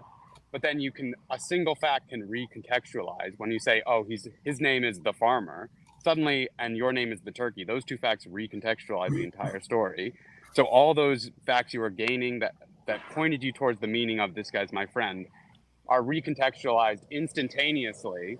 And that those are, the more someone feeds you, they're not there to help you, they're there to hurt you. And you get that encapsulated in like Hansel and Gretel, and like, you know, Hansel's getting fattened up by the witch, and that, you know, even though she's feeding him and plumping him up, that's just to eat him later. So those stories get, those stories like a mythos encapsulate sort of how facts can't really alone provide all the meaning that you need to operate in the world.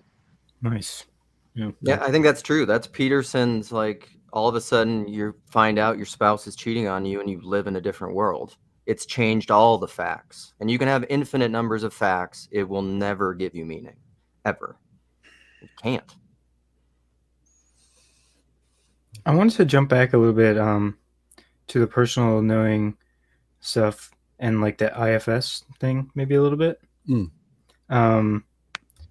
Although quickly before I do that, I was wondering, what's up with like Joe Rogan copyright stuff? Does anybody know about that? Because I tried to post a Joe Rogan edit that I made, put a lot of work into it, got copyright, like by the Joe Rogan people. It was like, you can't do this because it's Joe Rogan. But I saw that a bunch of people are making videos of, you know, commentary stuff. So I don't know, maybe they're just out to get me in particular. I don't know. Probably not, but you never know. I have no idea. Like some kind of extra sound in the background. I thought that would help it, but it flagged it for the actual episode. But anyway, no, maybe I'll give it get another a copyright strike from this from this particular thing. He'll get a copyright strike. You invoked the name. He cannot be named without sending shekels to somebody. Yeah, I don't know. Anyway, maybe I'll give it another shot later. But anyway, the personal knowing thing, I'm going to offer a diffuse mosaic vision here. All right. This is not, I do not have a coherent, fully fleshed out idea, but, so this idea of relational knowing, like beings are relational such that who I am is in a sense like the through line of all the people I have met, like those relations that I have, they cohere and create my identity or something. And ultimately, like my relationship with God, which is, through all those other ones, but there's also a direct, maybe perhaps relationship or something. But so then we have this idea of the consciousness congruous, right? And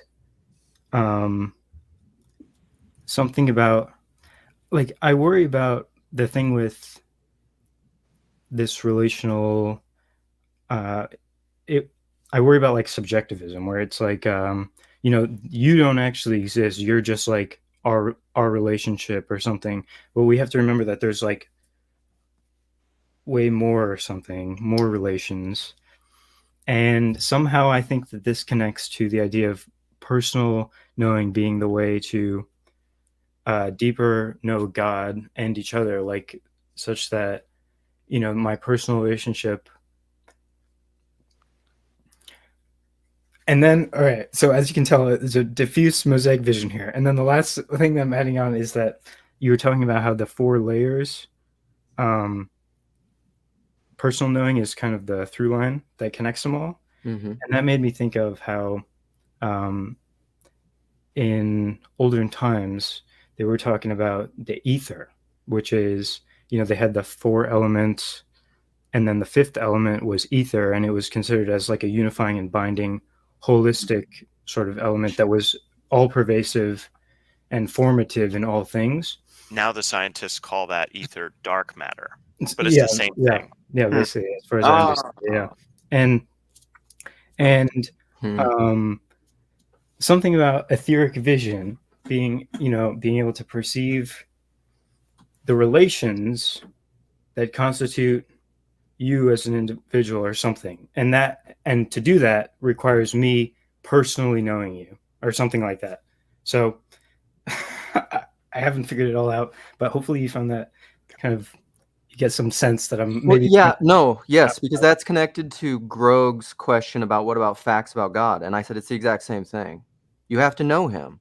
Yeah, you can know all the facts about me, you could repeat me forever, but you won't understand, you won't know it, you won't have proper knowledge. 1 Corinthians 8, which is my definition, my understanding of proper knowledge is knowing as you are known. No, Luke, it's obvious. So all you need to do is you have to have a double-blind, sufficiently large study within the system that an omniscient being created. We got it. And because it's a double-blind study, you're going to fool the being that created the system in the first place, because the being could not imagine that us lesser beings within that system could conduct things like double-blind studies. And what if the maker of the double-blind study watches me as I go through 2 different doors versus not watches me? Are you a particle? Wait. Do you self-identify as a particle or a wave? Yeah, I was going to say. It matters. I'm paying. Ask Deepak Chopra. Are you a live cat or a dead cat? Steep slope. Yeah. Well, my dad, this reminds me, my dad wanted to get a tattoo. He never did, but he wanted to get a tattoo of a barcode on his head and have the barcode be his social security number, because he was like, we've been abstracted to that. We've been abstracted to our social security number by the government, right? Mm-hmm. That's how they see us. They don't see us as a person. They see us as a... I really like the whatever kind of flag. I really like the livestock analogy. That really resonates. I think, Yeah. Yeah, we're like a number string with different tags associated with it, like no fly list or like probably is like not paying tax on their candles sold on Etsy revenue, Dude, I learned I hate to be. I worry that sometimes I appear as a doomer, and I have to be careful about this. My last name is Dumir, but I was gonna make a joke. That's awesome. The OG. But anyway, I recently learned that I guess like the gold fringes in U.S. courts actually reflect. It shows that they're operating under like maritime law or something, and like there's actually like the U.S. There's actually 2 U.S. governments, and one of them is like basically a corporation, and the birth certificate makes us all corporations, such that the U.S. can only do business with other corporations, which we are apparently, according to birth certificates, and something like that. I don't know all the details, but basically, like, yeah, where barcode seems very fitting in a way, you know. Yeah, I've read about that stuff. It's like the flag. There's with the gold fringe is for one. Yeah. So if you don't have a social security number, blah, blah, blah, you don't have to pay tax. And there's people who have gone to the government and got away with it and blah, blah, blah. Yeah, but you have to know all the laws because you'll get pulled over and stuff and be like, why don't you have a license plate? And he's like, actually, I don't have to. And here's why. And you have to know. The thing is, like, the cops don't know. And then so you still have to go to rigmarole. So the reality is you still live in the world. You don't live in this abstraction. You know, and like so basically this is the conclusion, because I went down that rabbit hole in my early awakening, I guess, Ron Paul 1.0 era. Anyway, it's so what I realized is like, so we used to just have these guys on horses, like the beginning of Conan, riding into your town and chopping everybody up and taking people away for slavery. And now we have cops saying, hey, your tags are out of have been expired. Now you have to go through this fucking rigmarole to like get your new tags and give us a bunch of money, but like not all at once, because we don't want to make it easy on you.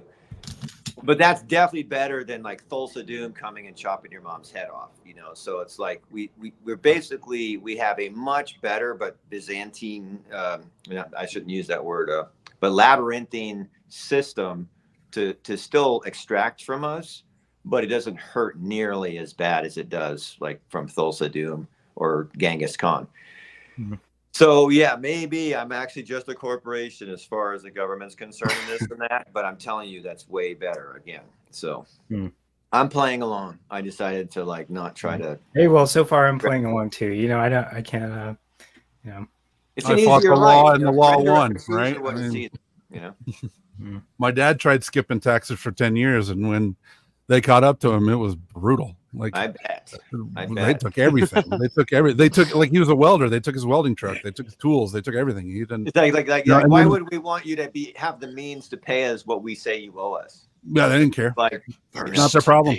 Should have paid his taxes, right? And then it was obviously not about the money. They took his taxes. Exactly. Every 6 months, they would start garnishing his They would start garnishing like 80% of his check, so he could only work somewhere 6 months, and he'd have to move to a different job. Like, sometimes his boss would like fire him and then rehire him so that the time would start over. Oh my gosh. Yeah, it was brutal. It's like, you know, the guys about marriage, like it's better not to be married. It's like, well, it's better not to be American. It's like too hard, too much to ask. The U.S. government does not know the Lord's Prayer. They're not allowed to, apparently. Even though I'm pretty sure they used to say it all the time. Do you think we need a? Do you think we need a capital bill? Do you think we need a Christian state, Luke? Do you think that's the answer? No, sir. Yeah, Somebody was talking about Christian nationalism in the chat earlier. I didn't quite catch what a they were. personalist Antiochian Orthodox state. It's weird because I feel both. As long as we get epaulets and those ropes on our uniforms, I'm all in. You know, I don't know. Part of telling me about like this really charismatic guy who says he wants to be worshipped as God that he's trying to bring forward. I don't know what Luke keeps trying to convert me to. No, but one thing I have to jump in a second. Luke's worshiping the Antichrist is what I'm saying. Oh no! One thing I want to say before I jump is, like, I think the lowest level propositions that like people point out as like silly, like mixed garments in the Old Testament is This is just at the like edge of my thinking, so it's not like I'm not making some hard like, oh, I believe this, but I think like as you watch spirits and principalities enter people, like it actually makes sense that some of these things are there as a bulwark. Like the lowest level, like just don't do this, do that, is a bulwark against sort of principalities and powers. And like the example to like bring it into like focus is like, if you think about it, based on birth rates, South Korea is going to end before North Korea. Like you're going to have South Korea, but no South Korea, but you're going to have North Korea. So it's like you have these evil principalities and powers in North Korea, but at least those have some stake in maintaining a country. Whereas in South Korea, they have freedom, they have much more of a system we'd recognize, but it's filled with principalities and powers that are against the idea of life and propagation. And so like somehow this evil principality and power is getting inside the people. But the rule system they have is like, well, you can have kids or not have kids. So we have no way of judging this evil principality and power, so we just let it run rampant. Whereas like North Korea is clearly evil, but at least that principality and power has some interest in people being okay. Or like not being okay, sorry, but like continuing. So like in a lot of ways, like batteries in the Matrix. Yeah. I mean, it's nasty business. I'm not.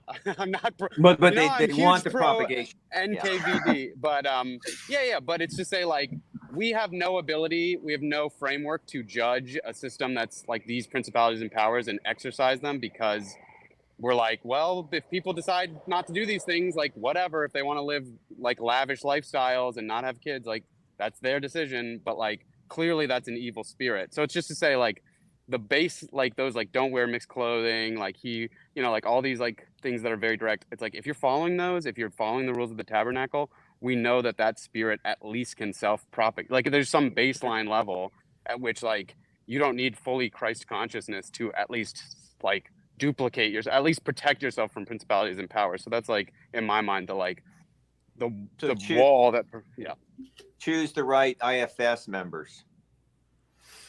Yeah, I wanted to say so you're more talking about principalities, spirits, and stuff like that, and I want to say, I just reminded I was going to say more. I was going to connect all that stuff to IFS, which is that like IFS is very similar to the Consciousness Congress that Paul talks about, I think, in a way, right? Mm-hmm. Where it's like, and we can actually maybe think of this as like the people that we encounter or something, right? Such that maybe, like sometimes we can pick up habits from people, right? So it's maybe like that person becomes part of my internal family system, and then maybe that person possesses me. Like I'm reminded of like, you'll have a kid come home and the kid says, "What are you doing? You're being like Timmy. That's not you, that's Timmy," or something, and it's like how do we maybe, I think what it has to do with is aligning our Consciousness Congress such that it's unified by our own perception or something that is like connected to God. Or I mean, I guess your perception that's when we're really most connected to God, is when we're seeing things most personally or something, like most through our own lens. However, it's not that that's just like a subjective, this is my reading of this, so that is reality. It's more like that in those instances where we're really seeing ourselves, that's when we something like can cohere all the other relations and find the through line or something. It's like seeing from a God's eye view or something like that. Yeah, it's like, so this is what I'm thinking while you're talking is it's like you have this Consciousness Congress or all these IFS or all these demons or all these principalities or whatever is going on in your brain, advertisements and microplastics. But what you need to do is you need to lead, because you're saying, you said the word align the Consciousness Congress. And I thought about like, so the Speaker of the House or like the whip who like gets everybody in alignment, that's a leader. And the thing is, if leading for your passions, so like your worldly pleasure, or you're just you want to be irresponsible, so you align all your consciousness congress to help you, like, just jack off the porn for like 12 hours. That's not real leadership. That's like abdicating actual leadership. Yeah. Because And this there is is the a difference. truth. Yeah, and There this is is the a difference. higher authority. And so like a real leader, especially a leader who could, let's say, unite Republicans and Democrats, or like, the marketers versus the engineers, person who can align those people is appealing to a higher authority. And they're like the instrument and the channel for like, this is the truth. This is actually what would be the right thing, or at least a manifestation of the right thing. Believe me, follow me, let's go in this direction. And maybe that's what's missing from psychotherapy is Christ. a lack of Christ. belief It's in there Christ. is The person who coheres the hierarchy. Yeah, they don't want to do that. They're like, no, you choose your own adventure. So let's take like 40 years of $250 an hour, depending on where you are, to like, maybe find your way into like, choosing less offensive porn to jack off to. But one thing I'll say is, like, with authority, because I'm pretty like, yeah, you're right. Like, you need the leading authority. You need to like be submitted to the highest principality and power, which is God. But like the point earlier is like, well, at least like some of the teachings are like a bulwark, because you don't need to have the full authority of like, I am speaking to God and he told me this. It's like that's going to be hard. But like, you can not jack off the porn. You can like be like, okay, this seems like a principality and power I want to be under. I don't want to like be a glutton. I want the fruits of the spirit. So it's just to say, yes, absolutely. It's incredibly hard. I mean, there's a reason why the Hebrews don't even. Oh no! Dang, we lost him. Bye. What do you think he was going to say? We have to try and extrapolate. There's a reason why the Hebrews. What do you think he's going to say? I just gotten distracted by the chat, so I don't know. I didn't follow. Maybe the he. So I watched this. So anyway, Hosea.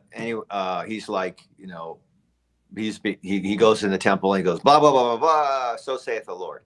So he's appealing to the higher authority, and maybe what he was talking about is like. And so when he said that, all the Hebrews were like, geez, like, you're overreacting, dude. Everything's good to go. We're blessed. Look how rich we are. And so maybe he means like the speech of St. Stephen's, just talking about like all these prophets have been coming and telling you, and you all rejected them. And so maybe that was the point that Neil was about to make, is the Hebrews reject the people speaking on behalf of this authority. Yeah, that could be it. Yeah, I don't know. I don't know a lot of. I'm not super biblically well versed, so I don't know. With what? I'm not super I haven't read the Bible all the way through. I haven't even read it. I barely read it. I watched movies about it. I've heard people talking about it for probably thousands of hours. Yeah. There's probably still stuff I haven't heard. I read Psalm 50 today, or just no, just like I've actually read it a few times, and I'm here in liturgy, which is like telling me what's in there, but it's not. And then they'll come out and like wisdom, and they'll read the scripture of the day. So I am getting stuff, but I've been watching Paul's rough drafts, and so that's like Acts.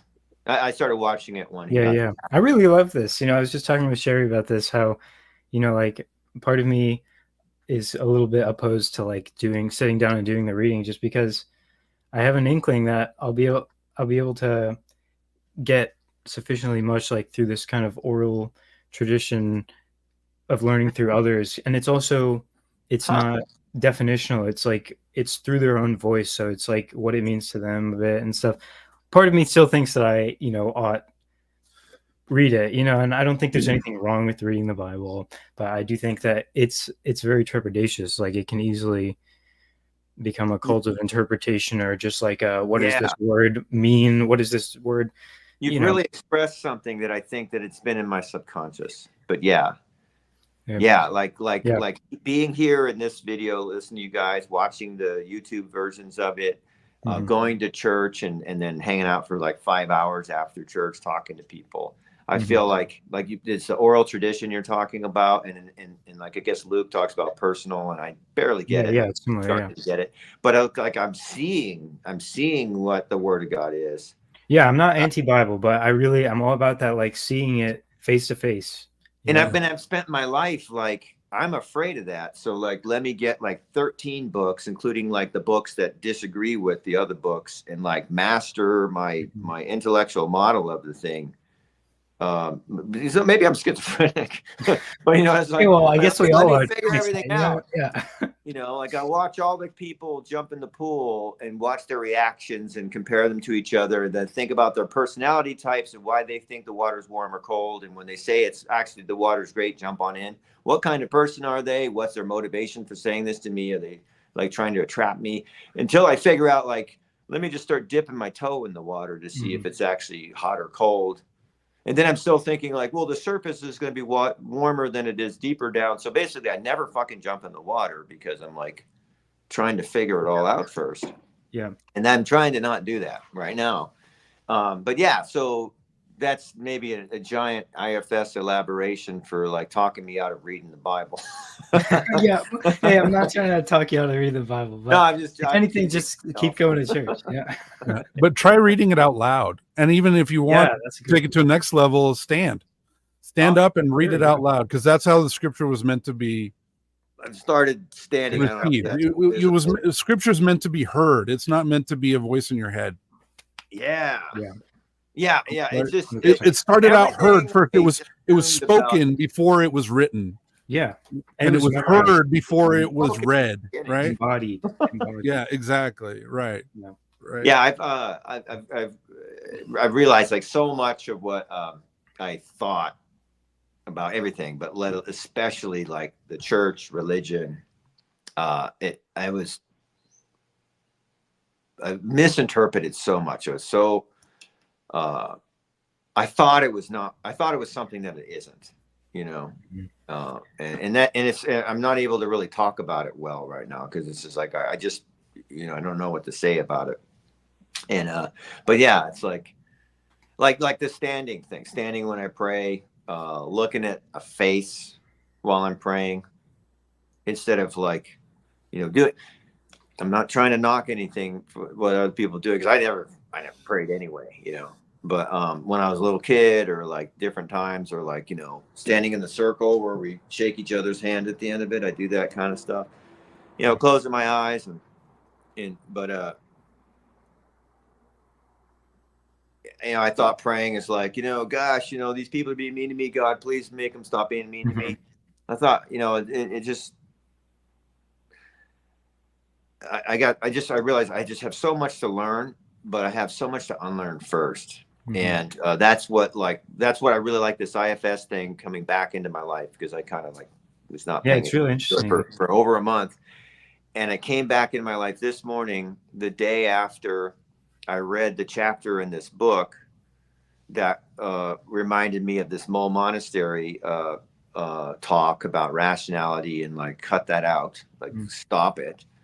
And having that realization, and like, that's just like this lesson I keep learning, but it's like it's like I'm relearning and keep learning and keep facing the same lesson. But I think each time I'm understanding it slightly differently, or maybe more fully. And this morning is more to that.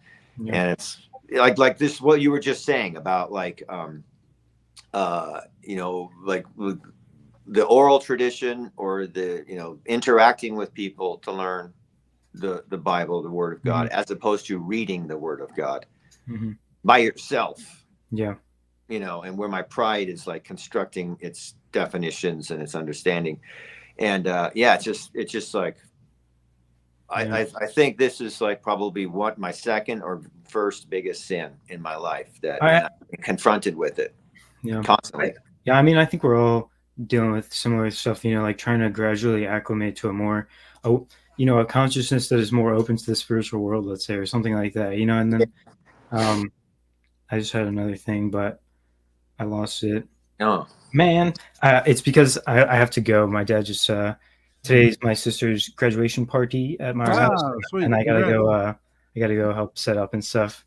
Cool. There was something else I just had right there, but I lost it, and I don't know. Maybe if I've mentioned before, I was standing in divine liturgy is how I healed my left brainism, because when I first showed up, I was going to say, sorry. Yeah, when I first showed up to liturgy, it was like, Well, did you want to say what you want to say? Go ahead. Because you have to go. Go ahead. Super quick. I was just going to say that I think that's what we're seeing and why so many people really vibe with the TLC space is because we're having these personal relationships where we're talking about these stuff, you know, and we're reading it together. And it's totally different than just like sitting, you know, like even just learning. I don't know. I just think the re-edition of the visual and the personal aspect is super important. Yeah. So I do have to go, but I encourage you to continue this conversation here because I think it's a fruitful thing. And yeah, I hope to talk whoever to you. got booted out will probably get back in, is my guess. Oh, yeah. Hopefully he finds his way back, Alan. Somebody's got like soccer practice with their kids today, I would guess. Yeah. Maybe they're all going fishing. Jonathan, I want to encourage you. I really love your channel. I know you don't have a lot of subscribers, and I know sometimes it feels like it's a waste of time or whatever, but I just want you to know, well, one, you get the benefit of processing all this stuff, and you're just sharing that with us. But two, it does have an effect. So I appreciate it, man. Thank you for saying that. It reminded me of a story of the kid who he's out walking on the beach and he picks up the starfish and he throws it out in the ocean, and this other guy is watching him, this older guy, and the kid picks up another one and throws it on the beach, and you know, the old guy is looking around at the beach, and the old guy walks up to the kid and says, hey, you know, you're never going to save all of them. It doesn't really matter what you're doing. And the kid picks up the starfish and said, it matters to this one, and throws it out in the ocean, right? I appreciate it. So yeah, your efforts. I feel like there's some shooting star analogy that we can come up with here. Cool, man. I appreciate the kind words. And, no, it's good. Yeah, and I'd love to talk sometime. I haven't gotten through. You know, I started some of your conversations with Sherry about the Loves of the Saints and stuff. But I haven't gotten through it yet, and I don't know. I think it'd be cool to talk sometime. So maybe, hopefully, I'll see you. Hopefully, I'll see you around again soon. Is what I'm trying to say. Yeah. Well, my email is my name at Gmail. So if you want to reach out, I'd love to talk. All right, dudes. I wish you a wonderful rest of your day. Yeah. Have fun. Thanks. What was that noise at the end? Huh? I'm trying to catch up in the comments, and it's good they're all there, but it would be nice sometimes if like the ones that are poorly written and don't really say anything anyway were not there, because I got to like look through like this 1/4 millimeter at the bottom of my glasses to be able to read it. Oh, well, none of mine would be there if that was the rule. Listen, I know almost nothing would be there, but it's just like, it's so distracting, you know? Yeah. Okay. So I'll add on to what he was saying, and I'll talk about divine liturgy a little bit. So when I first started going to divine liturgy, my left brain was sitting there trying to understand everything and trying to comprehend everything. And what is that? And why is he doing that? And what does that mean? And he's going around these times, and you know, and he's doing this, and where's that, and how does that fit into that? And you know, you just on, and then you start looking at the icons, and you start looking at the iconostasis, and we have a very beautiful and ornate iconostasis that was carved by one of our parish members. It's very beautiful. So you just it's easy to get like lost into trying to figure it out, right? Like, what does all this mean? What is this? What is that? And why is it up there and not down there? And what, you know? And after a while, your left brain just gets tired because there's no answer. There's no one standing there next to you that you can go, hey, what is that? Hey, what is that? Hey, why is that? And even if there was, you wouldn't want to, because it'd be disruptive, right? So as you're standing, to me, all the babies crawling on the floor is part of that. You know? Yeah, exactly. Right. Yeah. Well, that's learning to pray in public and learning to pray in private are two different aspects of prayer, right? Like praying as a body is different than praying in your prayer corner in your house. Right. But they're both important, right? You have to learn both because they're both aspects of prayer. Like one is not complete without the other. You know, I mean, that's why there's very few hermit monks. They almost all end up coming back into the community, or they'll come back on Pascha, or they'll come back, you know, for, you know, even the hermits come back to the community on Pascha, or a community gathers around them. That's like, exactly. Right. This book I've been reading about, he was talking about, this guy was like, you know, like, oh yeah, okay, I've kind of like helped this part of the world, and I'm going to go off and commune some more, but he's just he's a saint. So like these people gather around him, and then he moves to another place, and then he all these cities were created because they want to go find this monk and be near him. Yeah. It's kind of cool. So anyway, I was just going to say, in liturgy, you're standing there, and over time, as you're standing and you have to hold still and pay attention, the left brain eventually gets tired, and then you start attention is a muscle, right? And your ability to focus your attention on what you choose is a skill that's developed over time, right? And that's what prayer is. Prayer is to teach you how to focus. And so as you're standing in liturgy, you're learning how to focus on what's being said, and as you do that, your left brain is calming down, and all of a sudden you start being able to take in what's going on there, because it's working on every sense that you have. I could testify that I am experiencing that. Yeah. And as you start taking it in, you start seeing the world differently. Yeah. And you start, the evidence that the T-Grogs in the world are looking for come after the participation. So instead of taking I'm going to figure out what's true and then do it, it's I'm going to do this and then see the evidence in the transformation of my life. And you don't have to just do it. You can already see the transformation in the lives of people around you. I have several people in my parish who were in prison, and now they're not. And now they have assimilated back into society. They're in church, they're married, have kids. Like, you can see this transformation, and this transformation is something that can give you the hope to at least stand there and see if you start to be transformed, right? And that, but it's the beauty first, participation first approach, rather than the propositional figure it all out first and then do theorize and hypothesize, and then and then maybe do an experiment, and it doesn't prove my hypothesis. It's like this is you learn to swim by hopping in the water, right? You learn to swim by standing in the water, and then by and you have someone who knows how to swim, who is a guide who's showing you how to swim. And it's not that the person teaching you how to swim is your boss and that you have to listen to them. You can do whatever you want if you're trying to swim, but you're probably going to end up doggy paddling, and you're going to wear yourself out in 10 feet. So there's somebody who knows how to swim. He's going to teach you how to swim. That's what church is, right? Church is learning how to swim, and the priest is the person who knows how to swim. Yeah. What's interesting is how, I was an atheist. Like everything T. Grog says, I probably at least thought I said it better, even though I probably didn't. But you know what I mean? I was like convinced of that. I was so clear on all that, and talk about it. And I got a second DUI. I was totally surprised by that. Like, how is this even possible? Because I don't even drink anymore. and I was like, okay,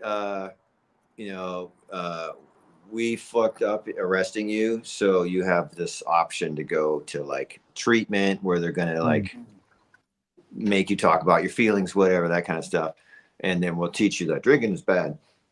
Look at what it does to your brain. Anyway, but you got to get 3 signatures from attending 3 meetings a week, or you're going to prison. And so I went, and a week went by, and 5 days of just listening and watching these people talk, and they're like they're well along the path, and they were doing it. And luckily, that's the place I landed, was in a group like that. Anyway, so I saw it. I saw the redemption, saw the transformation, I saw the sobriety, I saw it. And then this guy said, let's read. And then I read. And so while I was reading, I was thinking about those people, but then I also was starting to remember, these weird situations or weird behaviors for me that I can't explain. It didn't make any sense. Like, why would I ever do that? And I'm reading it in this book, and I became convinced. And anyway, my life changed. Like, something that was central to my life just vanished. It just went away. I didn't watch or listened to a Tony Robbins tape on like 10 steps to overcome this passion. I didn't do anything like that. I admitted to myself my faults and made amends for them, you know, which is like kind of unrelated as far as I would be concerned. As far as my left brain, as far as my rational mind would be concerned, it's like, how come quit drinking is not even a step? Like, what does that work? Anyway, 24 years ago. But the thing is, it's like, it prepared me so that when finally the orthodox approach to Christianity is presented to me, and it has been for like years, since 2017, I think, 2018 maybe. But when I finally am like even more prepared to look at it and listen, I'm like, I know this is true because I've already done that. I've seen that. I've seen this method. I've seen this process. I've seen how this works. And what everybody told me back then, because you know, the AA steps have capital G God in them, you know, and like squiggly, like, you know, italics in the book, you know, stuff like that, you know, and all their stupid sayings and anyway. But everyone, what they told me, because I'm like, well, I don't believe in God. I'm an atheist. What am I going to do about that? They just said, don't worry about it. Don't worry about it. Right. You know, and thank God, because that's also like the approach I've been taking in the last year. Is like, I'm just not worrying about it. You know, they're talking about, yeah, we got this relic under the glass in our altar. Okay, I'm just not going to worry about it, you know. And then this guy like falls into my life. You know, he just texted me. I got to text him back because we might go to the meeting this morning. But it's like, he falls into my life. Turns out, like, yeah, he's in the fellowship kind of, and he's like struggling with that. And like we're hanging out and like going to meetings, and I'm going to his house and hanging out. And he's like cracking some stuff open while we're talking, you know, and it's just like, I'm not worrying about it. I'm just like, keep going forward. This is no question the right direction. Like, and it's like, is it a Ponzi scheme? Is this brainwashing? Is this a megalomaniac? He's just trying to aggrandize himself by becoming a bigger church and then having to form a new church. And this is the same thing as like all these like crazy woke people in Sandpoint. And it's just like a different version of it. You know, like there's like these aliens worshiping people in this town. Is that all this really is? It's just like this bastardization of some guy said some stuff like 2,000 years ago, and they just constructed this whole like cult around it. And it's like, maybe, you know, and in my left brain schizophrenicism could easily just be like, see, I figured it all out. I understand all this. I'm the master of all these like data points, and I've constructed this thing, and I could go on and like stand next to Richard Dawkins and Michael Shermer and destroy anyone with this understanding and debunking of Christianity and especially Orthodoxy. Yeah. But that doesn't mean any of that's right, you know. And it's like in the abstract world, you know, like I could take my, you know, Google map in my, you know, those big book maps you used to get from the gas station. Mm-hmm. I could take those two things and compare them and see, this one's more right than this one. Mm-hmm. But both of them are wrong. Right. Because they're not real. You know? Right. And that's what I finally really see that, because I've heard the phrase, the map is not the territory, decades ago. Well, yes. At least one, but probably 2 decades ago. And it's like, I think I'm like really starting to see that. Like, what does that even mean? And and it's like, it's not an ecstatic experience, but it's definitely a good one, you know? Right. Well, and yeah, have you ever done any mountaineering? Have you done any orienteering with a map and compass? Right. It's that idea. You use the compass to find north, so that's orientation, right? And orient was the Latin word for east, by the way. So you orient with your compass, and then you put the compass down on the map, and you map you orient the map to the compass, and then you just decide where you want to go. You get a bearing off of your compass on where that is, and then you put the map in your pocket and you use the compass, and you look out and find a landmark to walk toward in that degree, and then you close your compass and you start walking. and then you stop after 50 or 100 steps, and you do it again. You look at and you just walk toward that landmark. But if the landmark goes out and you walk around to the right of one obstacle, to the left of another obstacle, to the right, you always alternate which side you're going around obstacles. And then if you can't lose, right, and if you lose the landmark, you stop and you do it again. Right. This is, but you can't walk on a map. No. And you can't if you hold the compass on the map and walk the whole time, you're gonna run into a tree or walk off a cliff or whatever, right? Like you're gonna be off track and have no idea that you are. Right. Like I used to teach it, and it was always, I stopped teaching the compass, period. Because a lot of the time it's in the desert, but if it wasn't, it was in the High Sierra, which is basically still the desert. So you could basically kind of walk. Like up here in the Pacific Northwest, I definitely you would need a compass because you're going like this through the bushes, so you get disoriented at like 5 feet. But but the thing is, I teach the compass thing, and some people felt like so this is like my Apple Watch, or this is my this is my idol. This is going to save me. It tells me where to go. So they're walking, looking at the compass. And like every time the needle is like, they keep trying to put the needle, and it's just like, dude, you have no idea, but like, we're going that way and you're walking that way now. And it's like, if they understood calculus, maybe they would intuitively already know that, but it's like that, you don't need to know calculus to know that.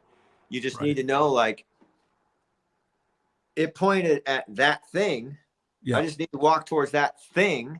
And that's like, this is, what I believe God. So this, and for the sake of tea grog, it's like, this is what I believe God is. I'm going to walk towards that thing. And as I get closer, I may find that's not even the thing. I've misinterpreted it and I have a new understanding. But well, and that's why you have a guide, right? You're not alone in the forest, right? You have a guide. Yes. Who's been on the trail.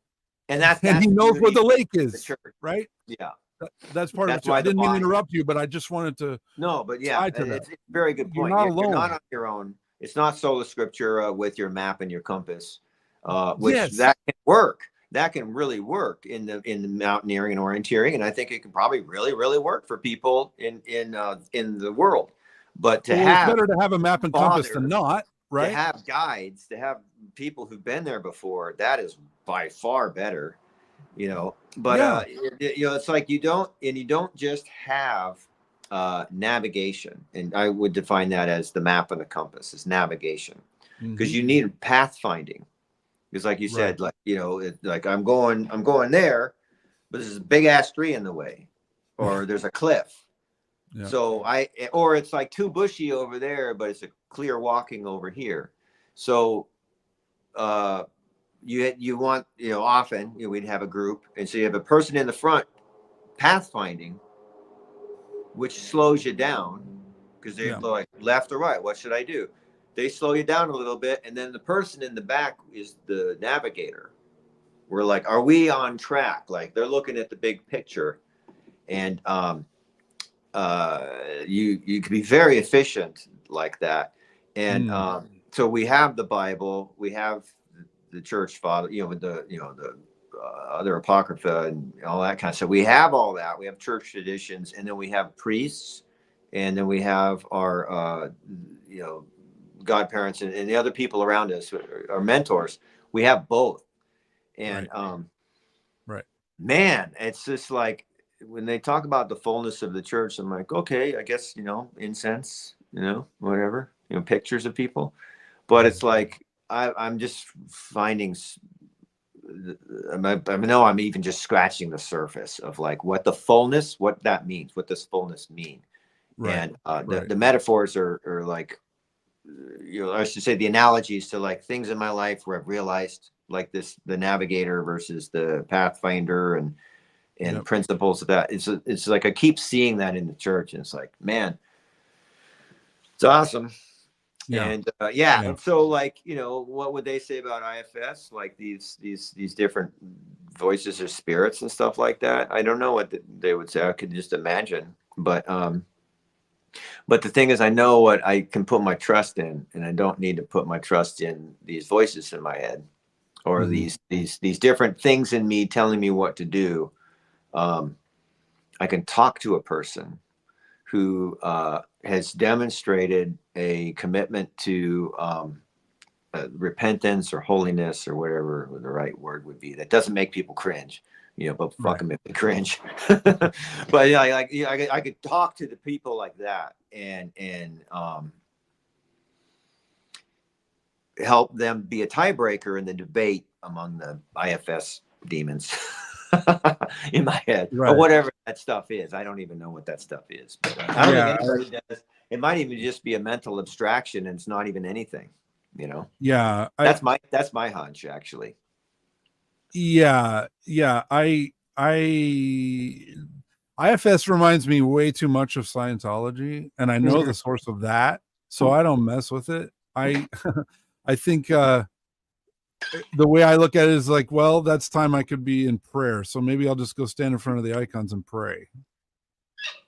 I mean, I'm simple. Right? I'm a simple guy. But I agree with you. I already procrastinate that. I already struggle to do that. So why would I? That just seems like another distraction to me. But like I said, it's probably just yeah, it's so crazy. Yeah.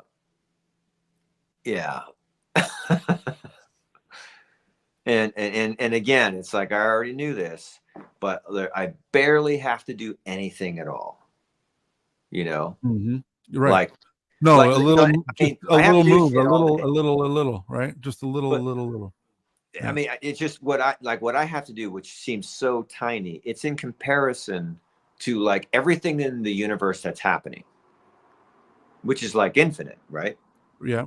So I'm thinking like, oh, I have to be God, basically. I have to cause all these things. I have to animate all these things. I have to reconcile all these things. I have to initiate all these things. And it's like, no. But I could stand in front of the icon and like, do what the Father suggested. Yeah. And now I'm like, let me try to do a little bit more just to see, like, do I have it in me to like spend some minutes, not seconds, 5 times a day. Yeah. And I'm thinking like, yeah. And I know I'm going to be slammed by, like a slothiness or whatever. I know that's going to hit me really hard. Everybody tells me like this is going to happen. But like while I'm here, it's like, so let me like gain some fat and build some muscle because I'm going to go into surgery, You're right. Yeah. And so are you praying the hours then? No. Oh, okay. You were saying 5 times a day. I didn't know if you had taken that on. Oh no, he's like, I'm doing a semi-alarm for 6, 9, 12, 3, 6, and 10. Yeah, and that's the hours. That's the hours, but it's just the Our Father. He said, okay, yeah, okay, he said, good. Why don't you try 5 Our Fathers a day? And I kept going. Right, every time I saw him, which several times a week, because it's like 2 classes, a reading thing, paraclesis, vespers, and church, liturgy, and sometimes another class. And I'm like, yeah, I'm not doing it.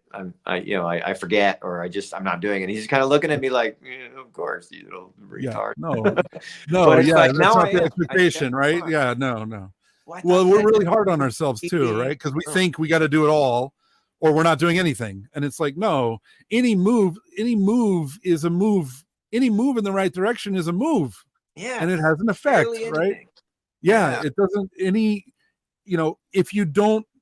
if you only have 1.5 donuts instead of 2 donuts, you've improved, right? Yeah, I know. Right? Like it's a and then 3 weeks from now you go down to 1 1/4 donut. That's the approach, right? It's really you have to, because in my early efforts I took on way too much, and then everybody warns against that. Yeah, and then you fall into despair and you go, oh yeah, see, I'm useless. I can't do anything. And like despair, of course you can't. You've never tried. Like, you don't know how. What's fun? Yeah. Yeah. You know, like you don't go to the gym for 3 hours the first time you ever go to the gym. You get injured.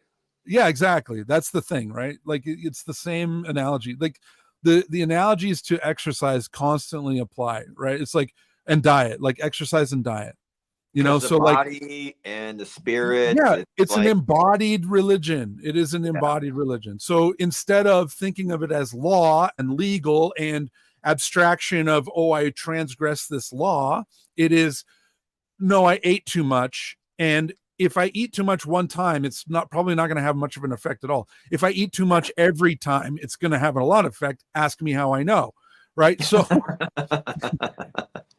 it's that if I miss one workout, it's not like you're going to fall out of shape missing one workout. Now, if you miss 5 workouts, it's a little harder to get back into a working out, you know, but if you miss 20 workouts, now it's, you kind of got to start over. You're going to start over. That's right. So but it's still, when like it takes you quick, it doesn't take you as long to get back past. into it, right? What's that? It's a lot faster to get back into it if you have already done it in the past, even if it's a distant past. Like anybody who was like a Marine, if they become a couch potato alcoholic, they could still get back into shape in their 50s or 60s because they had a foundation somewhere. And so I feel like that's why, you know, go ahead and like baptize them and like raise them in the church. And even if they like get into Taylor Swift and then they get into like OnlyFans, it's like they still they can come back. They'll have a foundation of some sort, you know. So it's like, do it. Don't be like, oh, you know, well, they're just kids, so I'm gonna let them like figure out what they want to do until they learn their lessons. It's like, no, you know, biblical wisdom tells you to like raise the kids, you know, and then psychological people also tell you raise the kids. You know, like they at least they used to talk very, very, very clearly about stages of development and the things that kids are being faced with and need their brains are capable of facing and learning at certain stages, and that you need to like prepare them in these ways as they develop, or they're going to have problems when they're older. Now they're trying to deny all that stuff, and because you know it would steer people into becoming like good people or whatever. Well, that and it denies their worldview, which is that we are completely self-determined. Right? Well, that's better. So they're just trying to scale that down to the child. And say that even the child is self-determined and that their parents are tyrannical, and a tyrannical imposition of will on the will of the child, and whatever the will of the child is sacred. Which is crazy. I'm just glad I have a it's not a theory, but I guess I don't know how, like a theory or a model or a language to understand that and articulate it now. But these are like what you're saying, like being self-directed. I didn't understand why it wasn't right, but I knew it wasn't. Or self-determining, you know. And all that kind of stuff. It's like it's just like it didn't feel right. It's like this doesn't seem right. It doesn't line up with what I've seen in my life and even just what I've observed in movies. You know, it's just like that's what's being portrayed. The conclusion I'm getting from the stuff that's obviously not like just dumb or fake. You know, like good art, good literature, things like that. And then just in life experience, you can see like self-will run riots is a phrase. So I had some model and some language to help me for many years, and now it's like 10 times even deeper. Like I'm trying to talk to some friends I'm talking about the Orthodox guys that go to meetings with me, but I have a couple meeting friends who are more open to this kind of conversation, and I'm trying to talk to them about how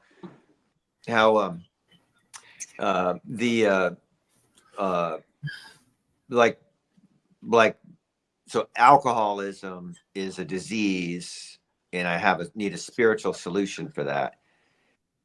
That's all right. It works for millions, but I think like it's a passion that I need to struggle with, and that there's not just the passion of anger, passion of fear, and the passion of lust. I guess it's like the sexual conduct inventory they talk about. there's more passions. Yep. And to have that model or that way of looking at the stuff, it makes a whole lot of like kind of the moralism that AA has, but kind of tries to pretend it doesn't have, because it wants to attract like the most immoral people there are. It makes sense now. Like, you know, it's like, I should be like this. I should try to help others. I should like deny myself, you know. Yeah. What do they mean? Now I get it. And yeah, it's again, it's the fullness of the fullness. Hello, guys. Who's at the bottom? Who's that? Good morning. How's everybody? Whose chin am I looking at? Oh, Parlato, right on. Whose chin? Am I paused or is he paused? He's cutting out. Whoa. Woo. Oh. I don't know whose internet's killing it, but someone's is.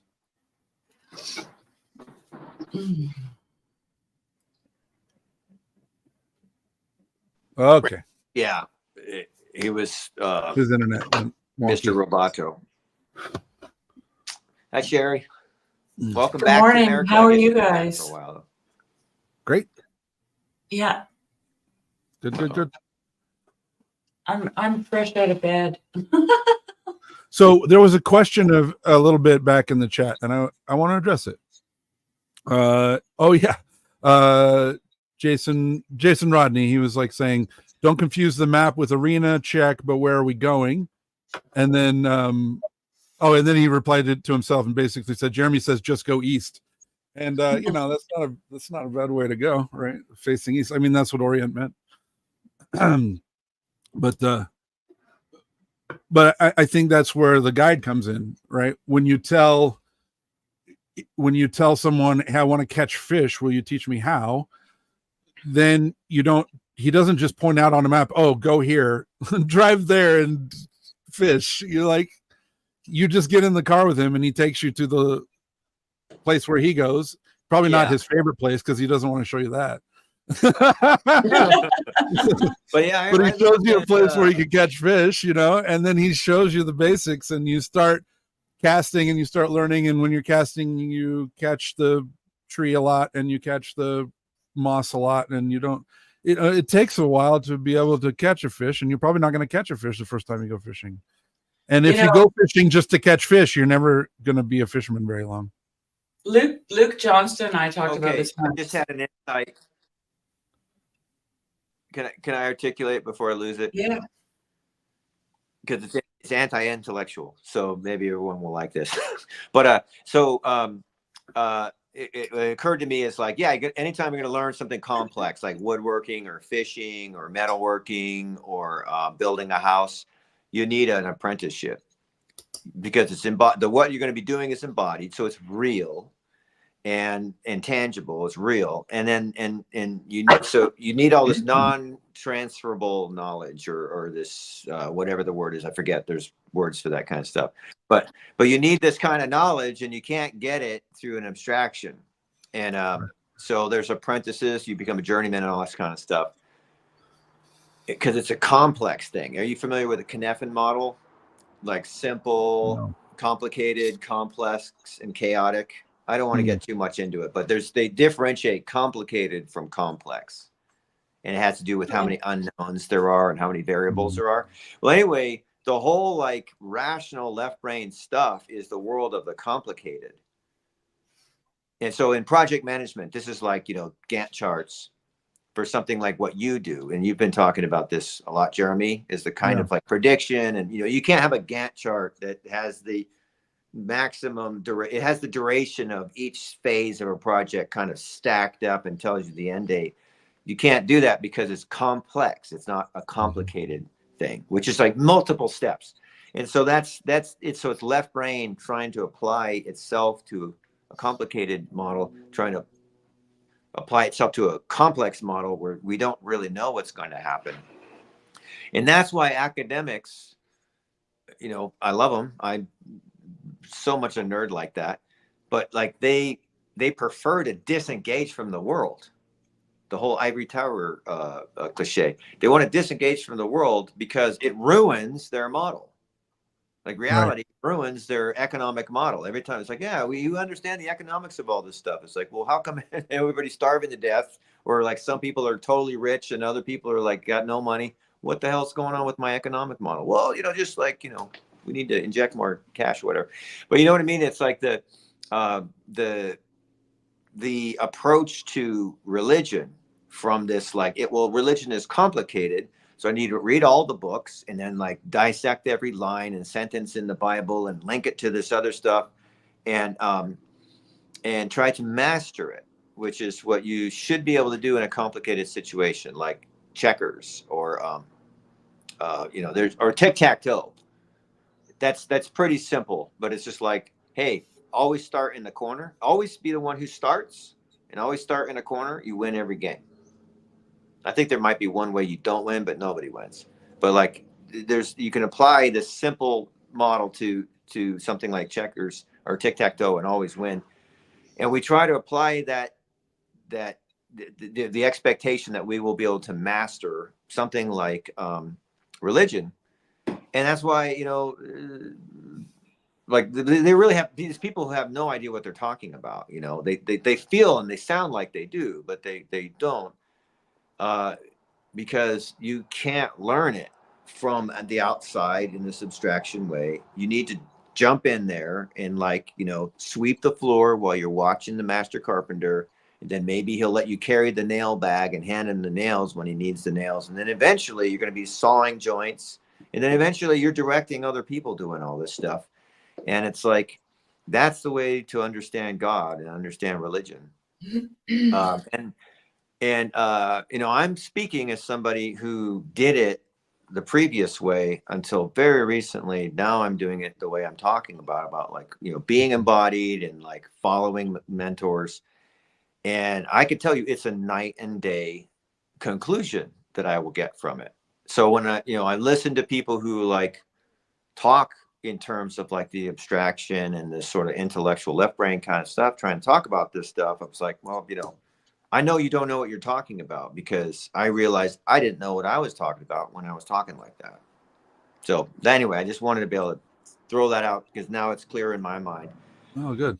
Because I keep wanting to buy more books. Yeah, spiritual gluttony. That's what my Can I say something? Totally. Can you guys hear me? Yes. Go ahead. Sorry. I'm just talking on top of you, so I'm sorry. I just wanted to say, T-Grog, you should watch the conversation between Jonathan Peugeot and Peter Boghossian. Just came out yesterday, I think, on Jonathan's channel. Because like there's some words here in this sentence that fudge, to steal Paul Vanderklay's moniker. Time is one of them. Okay. Because according to Christianity and almost every other religion, God is outside of time. So that's number one. And then secondly, real is the other one. What is real? I mean, if you watch the conversation between Peugeot and Boghossian, their ideas of real are completely opposite from each other. When Peter Boghossian talks about evidence, he talks about material evidence. And when Peugeot talks about the real, he talks about something that you can't see. So before we all get caught up in those semantics, maybe go watch that conversation and then come back and we can talk about it some more.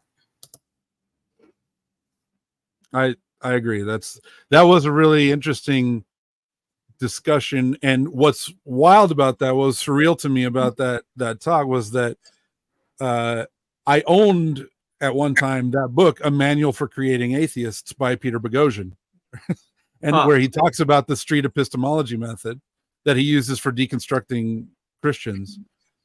And it was interesting to see him run into Jonathan because his whole model for deconstructing is around deconstructing materialist Christians. which most American Christians are unknowingly.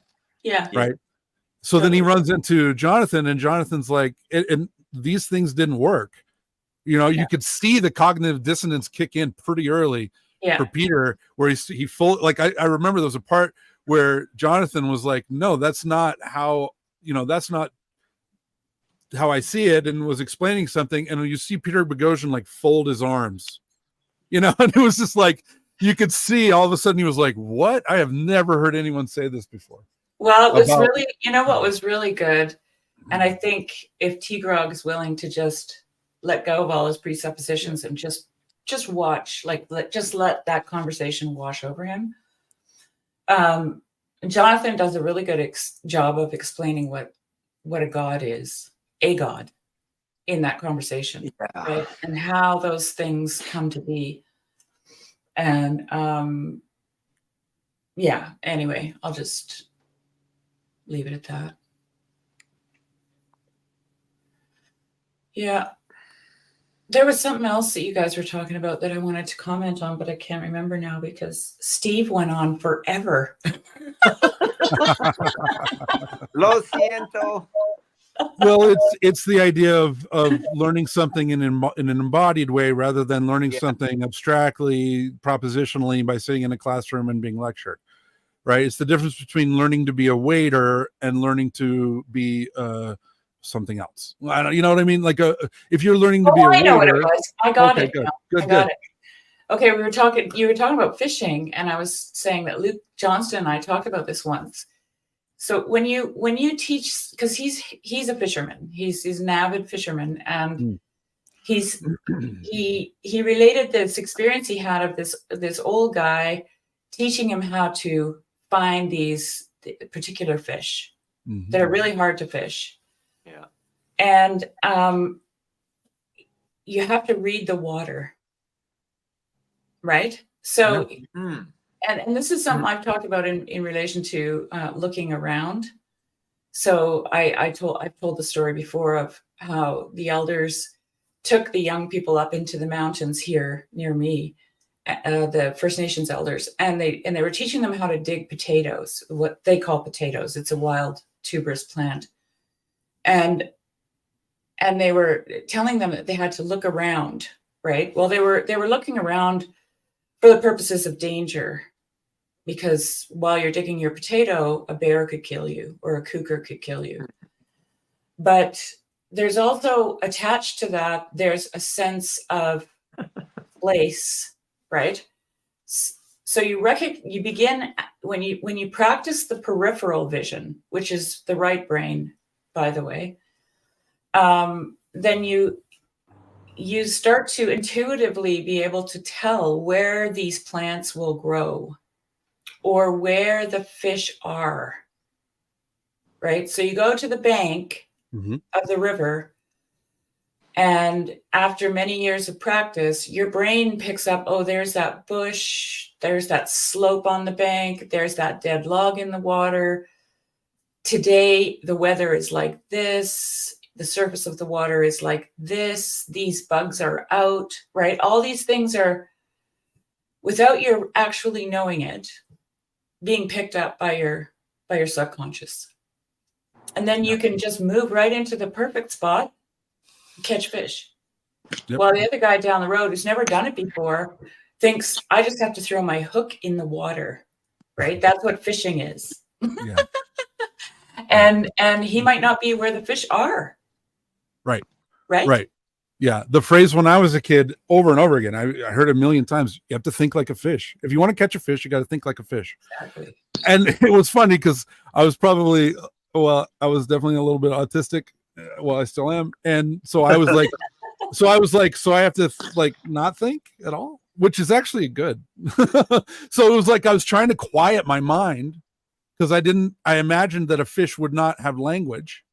So I was fishing became meditation for me, like standing and just paying attention to the line, and then over time, you start to learn, well, I catch fish, the fish like to be in slow water next to fast water, and they like to be close to a bank so that they can go under the bank because that's where they hide when they feel in danger. So they like to be in the slow water next to fast water with a bank nearby. And if you look for that, all of a sudden, and you just put your bait there, you catch fish.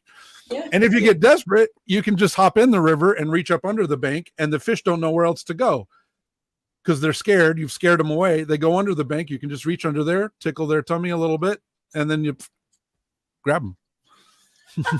So if you're hungry and you don't really want to catch fish with a fishing pole because you're starving, reach under the bank and you can catch them. You can feel them under there. Wow. I didn't know. Because they don't know where else to go. They're like, well, okay, I'm safe. He can't see me because I can't see him. Yeah. Well, this is what I. Let me address. Wait. This will only take me a second. Like this is what I do to practice sharpening my intuition, right? Because if we talk about intuition as a gut feeling, and there happens to be quite the nervous system in your gut. Actually, it's more extensive than the one here, if you can imagine. And they're talking to each other all the time, right? Both of them, they're both talking to each other. So people that go fishing with their heads don't catch fish. People that go fishing with their gut, they catch fish. Mm-hmm.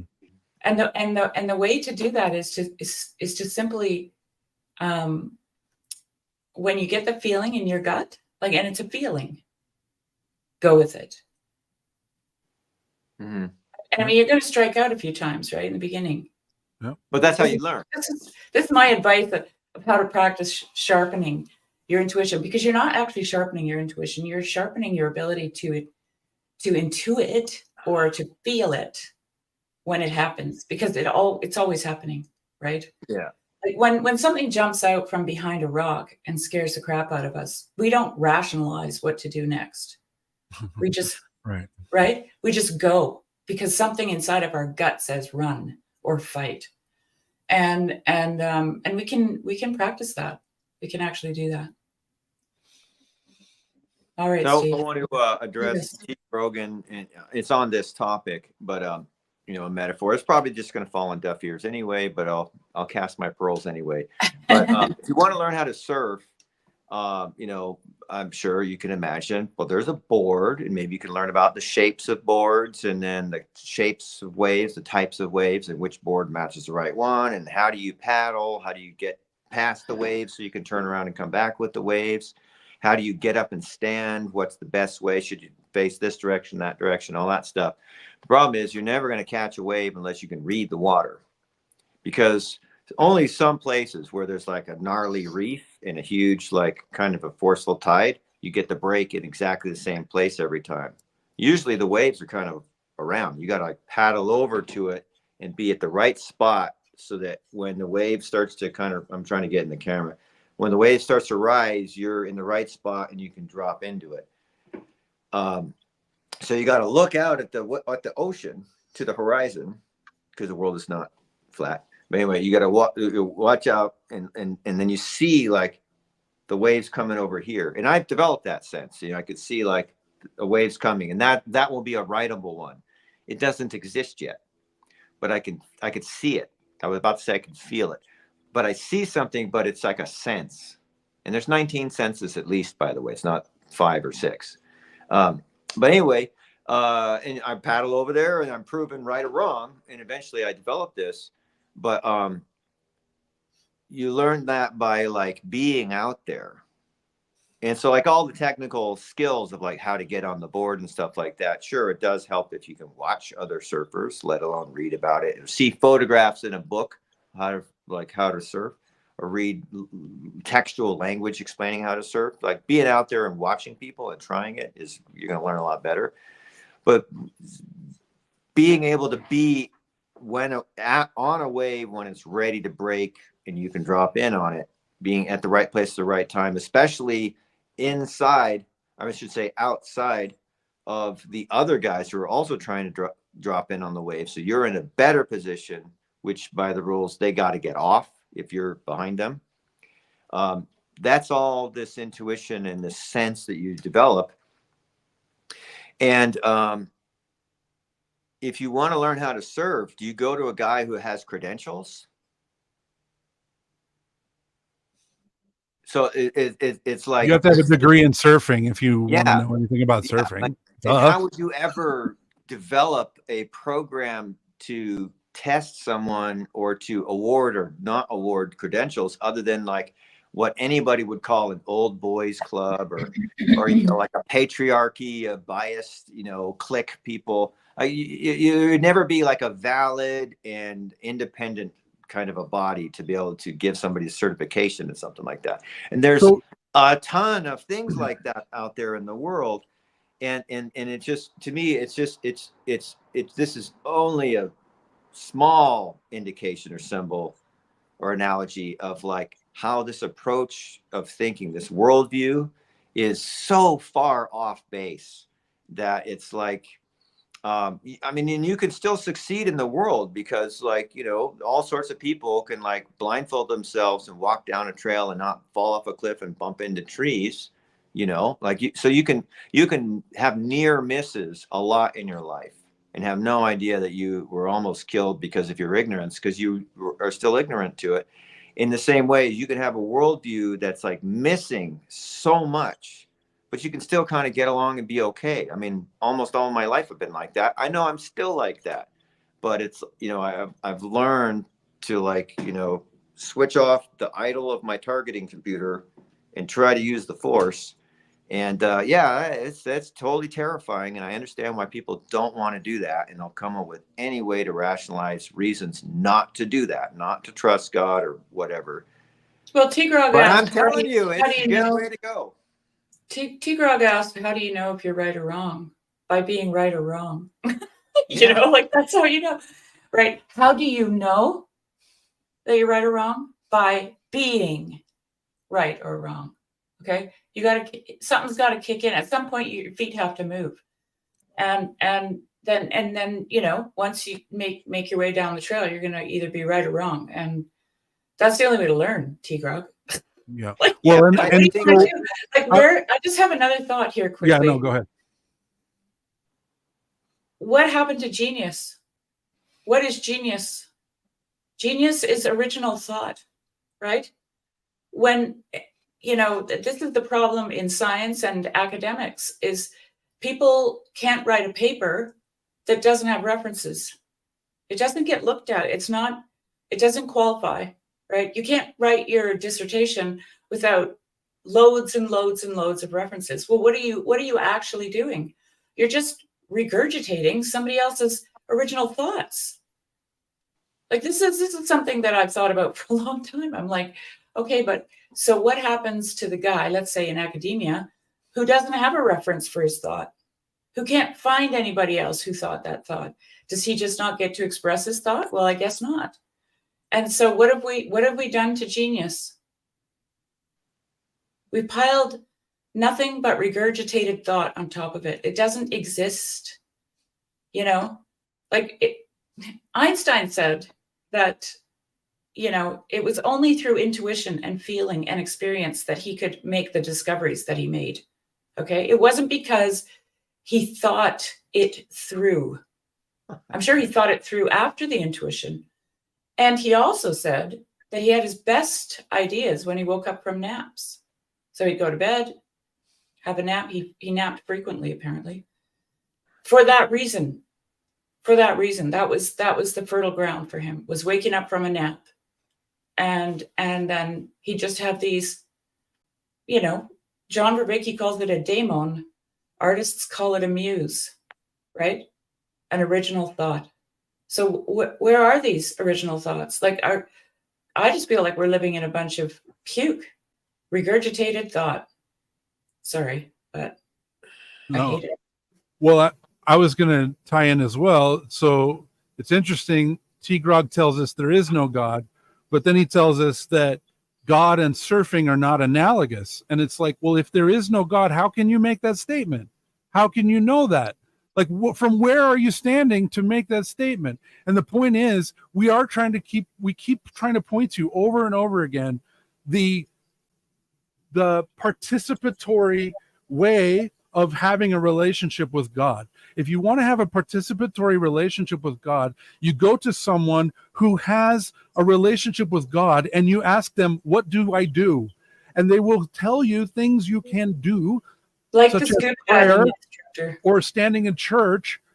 And eventually, if you keep going fishing, you will catch a fish. And then you will go, wow, fish are real. And there's so much evidence around you, because every person you know who goes to church knows how to catch fish. And you keep there saying, where's the evidence? Dude, we're right here. We're telling you. If you want to catch a fish, you got to find a fishing guide and you ask him how to catch fish. And if he likes you and you're not an asshole, maybe he'll take you to a fishing hole and show you how to catch fish. That's what this is.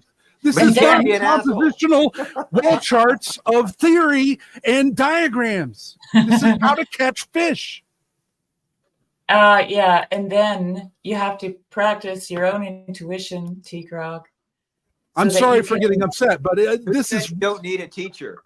I'm not upset. I'm trying to point. We keep trying to point you, and you keep just saying, well, that's not God. And it's like, how do you know what God is? You don't even think there is one. We're telling you how to meet him. You got to go where he hangs out, or where it's easy for you to pay attention. And church is built, like the whole structure of church is built to teach you how to pay attention to spiritual things. And if you do it long enough, he'll show up. I don't think he's interested, which is, Well, very yeah, understandable. that's why you're expending a whole lot of energy there, my friend. Mm-hmm. And T-Grog thinks he's fishing at the moment. but like the thing is, he's trolling for fish. Yeah, definitely. Well, he caught a big one. I'm a dumb sucker. I get it. I'll take it. I'll take the bait. I'll take the bait all day long. It's fine. Totally took the bait. He reminds me very much of my brother, who just does this all the time. And what I found is, like, because I've listened to him. There was a talk with him and Lance and Luke, and it was basically the same thing as my brother. Keep talking, keep like answering all of his arguments, which are not often arguments. They're like they're pokes. But he's not making claims. He's just like poking at your claim. Right. Like, and anyway, you can keep talking to him. And then it's like the end of the rainbow, and you get close to it and it moves. Yeah. Because there is nothing. There's nothing there. And it's That's just, it's a game, or it's fun. Right. And so, and it's like, but and so that's just the thing he's doing. But the worldview, I totally understand the worldview, and I totally understand like why you would never want to let go of it, because how terrifying is it to have faith instead of certainty? That's terrifying. I don't want to do that, but I know that it's true. I know that it's the right way, and so I'm like sucking it up and going for it. But whatever. If you engage with T-Grog in the comments, then we literally just spin our tires in the mud because of you're right. It's not. I'm sorry. He's not interested in learning. No, and it's not a genuine inquiry. No, it's not. T-Grog, I could take you so much more seriously if you would not use ad hominem attacks against people like Jonathan and Cassidy and John Vervaeke and so on. Like it's like if anyway, I just I agree. I don't think that you're partner. He's not interested in the explanation of how that's not necessarily true, and that's fine. But I kind of, I don't know how to do it here, and I don't read all the comments all the time either. But I would just block him, because it's just a waste of time. No, I'm not going to block him, but I do in my mind. I block him. I don't actually see a genuine curiosity there, so I can't help that. Like, there's nothing for me to do in that situation. Anyway, Cassidy, welcome. Hello. Nice to see you. Glad you're here. Change the subject, Cassidy, please, quickly. Oh, well, I kind of was interested in the subject. I good. Okay, good. I've heard you guys talking about faith. Yeah, so I listened to a sermon a long time ago from Tim Mackey, who was talking about faith. And that was the verse in Hebrews where he was talking about like the taste of things hoped for and the assurance of things unseen, and kind of like, what does that mean to have faith? And he talked about how faith is not just this mindset of this place where you whip yourself into a belief of something, but it is like this action. And he had this example of faith that always kind of stuck with me, that rang true about what faith is, even for like Christian people. And so he went and he put this, he took this stool and he put it on the side of the stage, and he looks out to the front of the audience and he goes, "Is there a stool behind me?" And everybody's like, "No." And he's like, "If I whip in my head and my mind and say, oh, there's a stool behind me, there's a stool behind me, I know there's a stool behind me. Is there going to be a stool behind me?" And they were like, "No." And he's like, "Okay, pretend I didn't do this." And he took the stool and he put it behind him, and then he looked back at the crowd with his back. And he asked them, "Okay, is there a stool behind me?" And they were like, "Yes." He's like, "Do I know that there's a stool behind me? Pretend I didn't put the chair there. Do I know there's a stool behind me? No, I can't necessarily see it, but I have this faith because all of these people around me see something that I can't see. But if I don't ever take a step, all it is going to be this idea. To really know if there's a stool behind me, I have to take a step back." And so he takes a step back and he moves around and eventually tries to sit on the stool with the crowd telling him where to go. And he sits on the stool and the stool is there. He still can't see it, but he knows that it's there in a sense because he's sitting on it and because there's all these people around him that can see it too. And I think for me, that is how faith a lot of times works. I used the analogy in our conversation with Jordan Hall, because I was listening to Jordan. I was actually, if you watch that conversation, for the first 20 minutes, him and Nate talk about video games and role-playing games, sorry. And that's just not interesting to me. So I was knitting while they were talking. And I told them, I said, "Okay, you guys go and I'll just knit." And I'm knitting, and then we ended up talking about that verse. Faith is the substance of things hoped for, the evidence of things not seen. Okay. And it suddenly dawned on me, because I was talking about embedding a pattern, like literally a knitting pattern that I was knitting into my body, so that I could knit without thinking about it, so that I could actually learn to make my own sweater, to design my own sweater, because the pattern there's a base for the pattern, right? It's a basic pattern. And after that, I can learn to modify it. But if I don't knit a pattern, like follow a pattern, then I can't get it into my brain and my body, right? Into my muscle memory and all that stuff. And so in the beginning, I take a pattern and I follow it meticulously, and I don't have any clue what the thing is that I'm making will look like. Okay? I'm just doing knit 6, purl 12, cast off here, blah, blah. I'm just following the instructions. Okay? And in the end, I have a substantive thing that I hoped for. All right? And so it's like faith is the evidence, is the substance of things hoped for, which is my sweater. And my faith was in just doing the pattern. Okay? Walking out the pattern, the evidence of things unseen. So the sweater then becomes the evidence of the things that I could not see. I thought it was the greatest analogy. I'm just like, this is it. Right? Well, I'm following the pattern. I have no clue. So like, this is the liturgy. I'm in the liturgy. I don't know what's happening, right? I'm just following the pattern.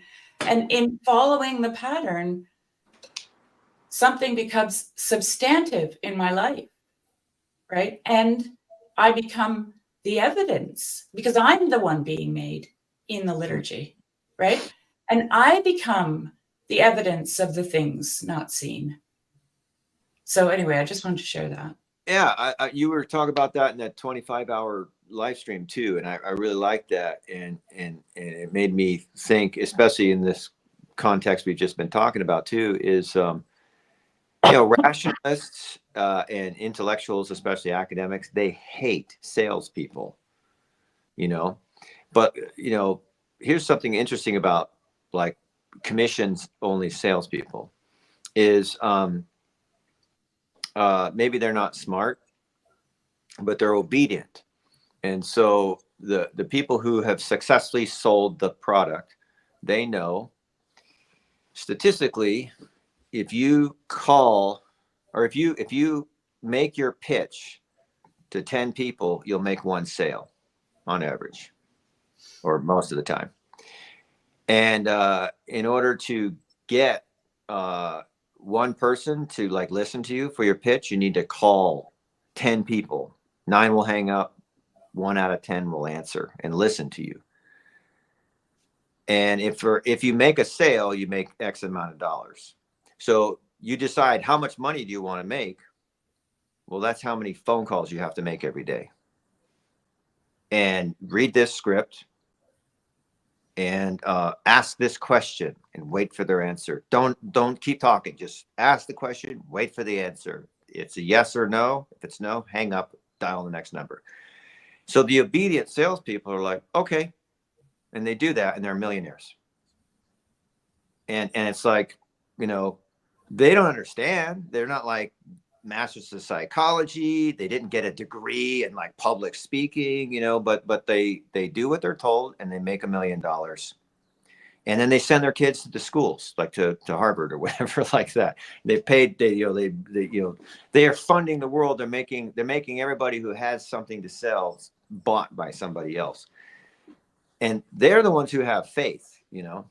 They're like, I don't need to understand this. I don't need to be, you know, I don't even need to understand how the product is made, or I don't need to understand economics. I just know I make 100 phone calls a day, I'm going to be a millionaire, and then do it. And you know, I think I have faith partly because I listened to people explaining how to like be successful in sales, and they talked about stuff like that. And you know, this is the beginning of like learning martial arts and stuff like that. You know, you just do the thing they're teaching you how to do, and then when you put the mask on and you're like you up against another dude, the reason I can like knock their thing out of the way, hit them in the wrist, is because I just did this repetitive thing 10,000 times, as boring as it was. You know, and it's like the Karate Kid, you know, you paint the fence and then you can block yourself.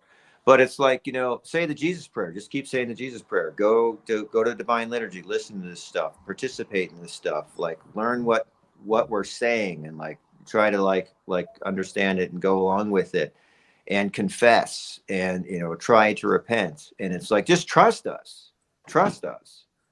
You're going to have an experience in your life. And, you know, maybe there's going to be an experience after I'm dead, you know, trust us about that one, you know, but it's just like, just try it, do this stuff. And the thing is, I've been trying and doing this stuff, and they're right. Just like 24 years ago, they're like, here's 12 steps. None of them say stop drinking. None of them say like avoid the bar. None of them say that. They say all this other stuff. Trust us, do it. And look at us. We've been doing it. And we swear this is the thing that's been working. And I could be the skeptic and I can rationalize why this is bullshit and doesn't work.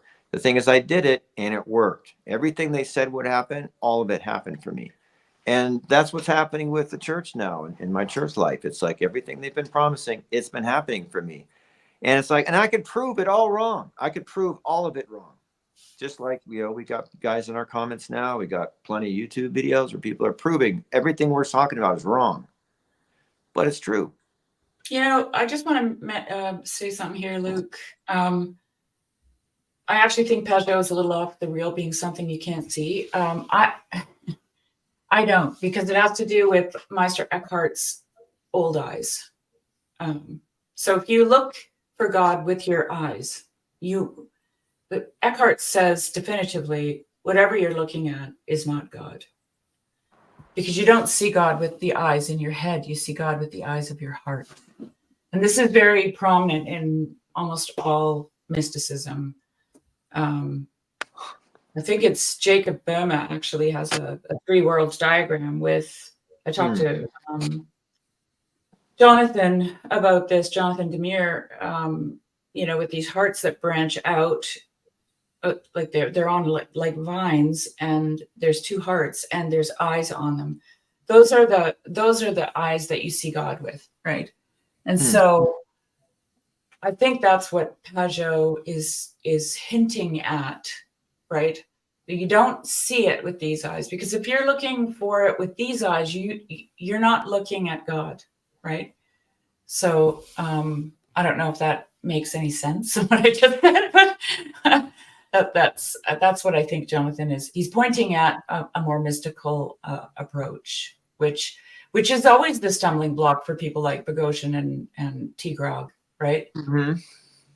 Like they think they can see everything with their eyes. That's the problem, right? It's like a sola scriptura approach to understanding what people are saying. So it's like he said, the invisible things are the real things, or whatever it is he said. It's just like, so I look at that with like the way I'm looking at that, and this is false. This is totally ridiculous. It's sort of like, do you believe in God? And Peterson's like, it depends on what do you mean by believe? What do you mean by you? And it's like, yeah, that sounds like he's avoiding the question, but it's like, no, he's actually trying to answer the question. Well, here's the thing, Steve. But like, if you don't want to answer the question, you could easily just like deconstruct. He said only invisible things are real, which is preposterous. So he has no degree. The thing that holds your marriage together. I don't believe him. Huh? The thing that holds your marriage together, Cassidy and Jeremy. Is that fake? Is that not real? Do you keep that in a box on your shelf? Is that something that you take out every day and shine up and look at and put back?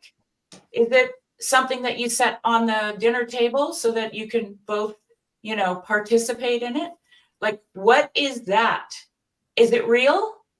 It's like a blind person telling me there is What's the evidence of it what being you guys real? talking about? It's your marriage. It's who you are. That's what the real is, right? It's the evidence of that thing is your marriage. But what is a marriage? What is that? What holds it together? You can't see it. Can't hold it. Well, I don't have a degree in it, so how would I know? Anyway, that's my not qualified to talk about it. My ex-wife has a degree in family studies, but it didn't work out for us. No, I was gonna say it's like the false idol. Yeah, I'm sorry if that. She's a beautiful person, though, and it was my fault. I take full responsibility for the demise of our marriage. She was lovely and did her best, and I was blind and very prideful. Well, the study doesn't save you from the world, Right. Study doesn't save you from marrying an idiot.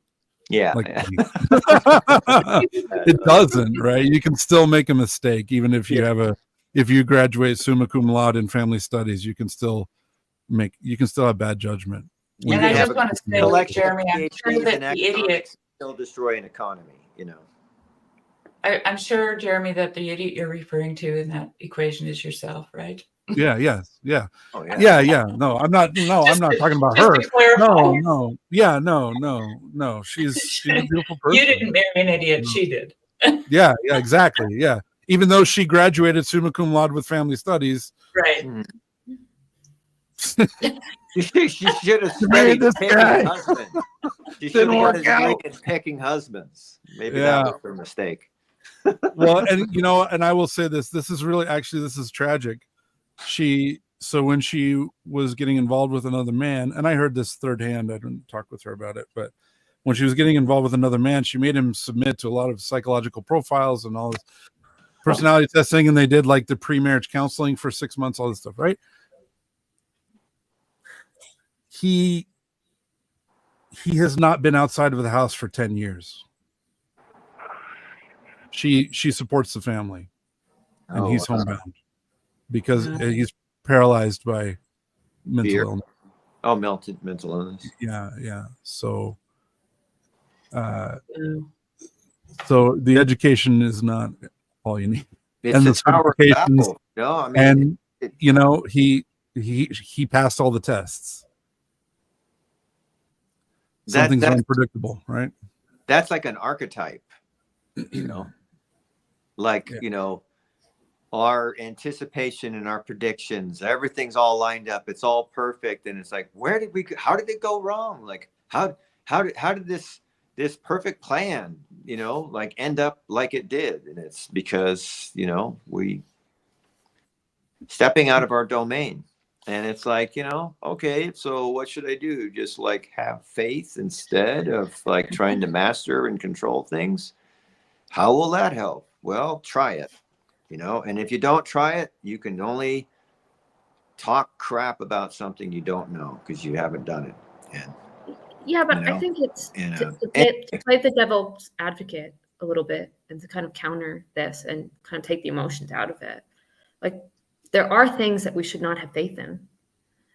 There's a level of discernment that is required in navigating the place of faith. Now, it seems as though we are all have faith in the Orthodox tradition in this chat here. But like, how did we gain faith in that? Because I wasn't raised cradle Orthodox. Well, I think faith, wouldn't you think it's a gift? Faith? Like, this is the thing. I think, like, that's what I said about the spiritual eyes. It is, but you can gain that gift through intellectual inquiry. It's not that that's not impossible. Like, and I think there is a level in modern culture that puts too high an emphasis on the intellect. And I think a lot of that comes from emotional baggage of feeling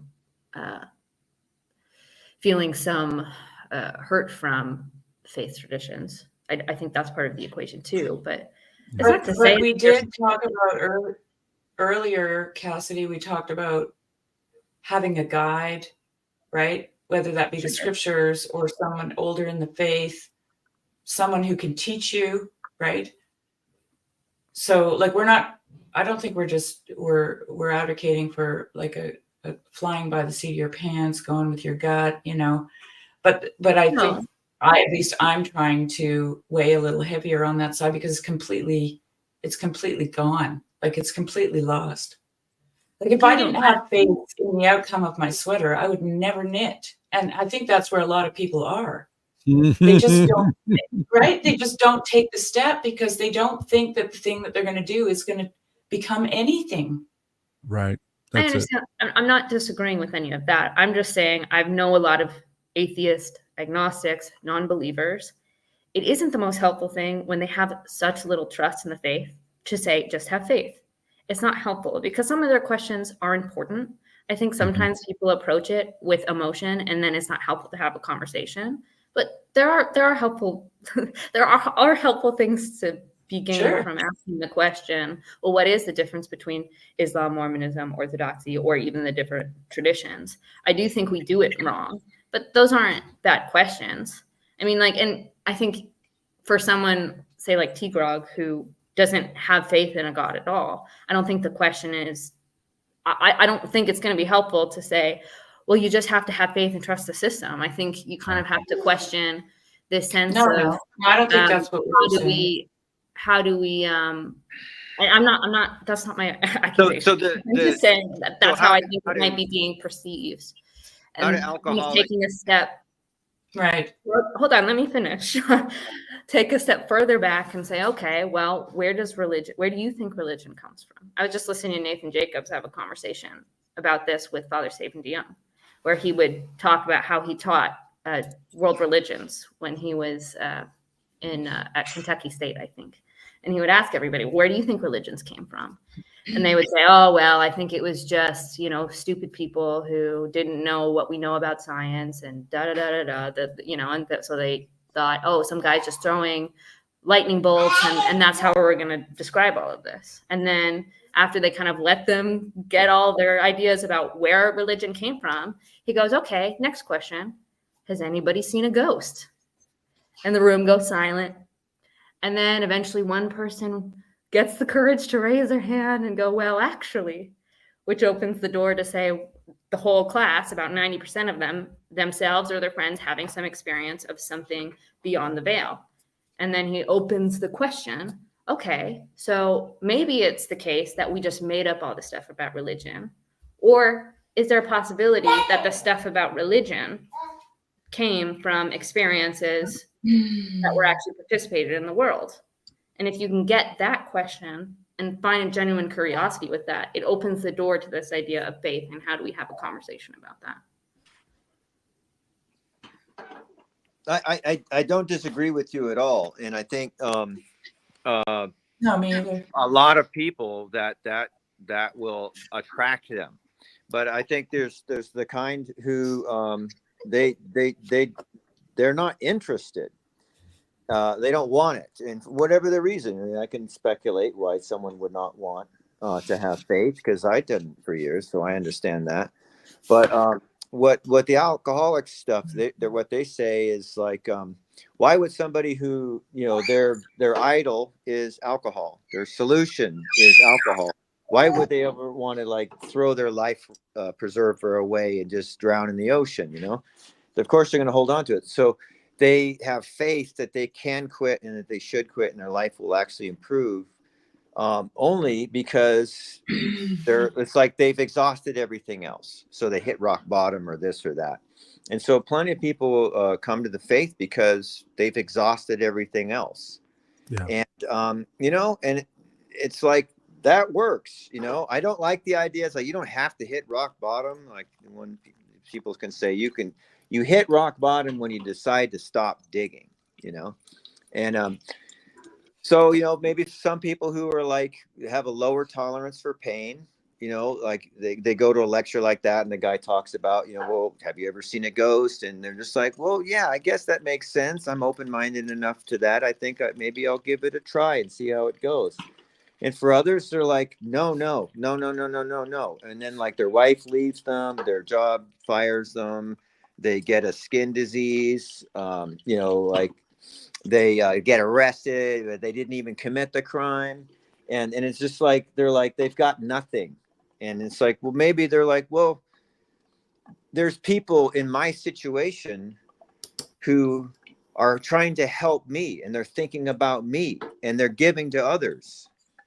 How are they doing that? Because my life sucks, their life sucks, but I'm miserable and they're not miserable. What's their secret? And then maybe they'll become open-minded then. And it's like, you know, I'm not going to try to use my intellect to do apologetics to win people like T-Rock over. It's like, let the Holy Spirit do it, you know, and maybe he's never going to make it. Maybe he doesn't need to. What do I know? But it's just like, I thought it was a great question. How do people come to faith? How did I come to faith? I can't explain it. It's just something that's been happening. A lot of it has not been my doing. I've done a lot in my life. I've set lots of goals and worked towards these things. And, you know, a lot of it did happen. A lot of it didn't happen. I know the difference between, you know, me being kind of like pulled in a direction and me pushing my way into a direction. And like, I'm fucking praying in front of an icon 5 times a day. What the hell is going on? That's not, this isn't some like envisioning and goal setting of mine. That's not what's going on here. So whatever. And, you know, I think, you know, like the Richard Dawkins, Alex O'Connor kind of people, they're probably going to have to go through something like me, and maybe they never will, you know, whatever. I know I need to repent, and I'm not so concerned about much more than that.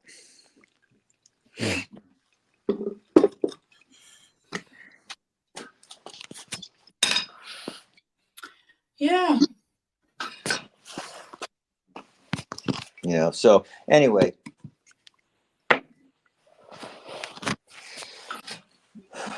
It does come down to that.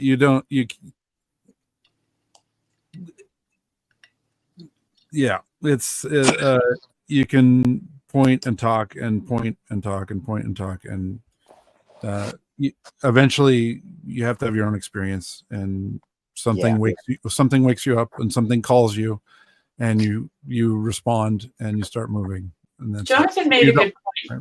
So Jonathan made a good point yesterday about caring, right? That there is caring involved in the thing that you trust. You trust something because it matters, right? Yes. It matters to you.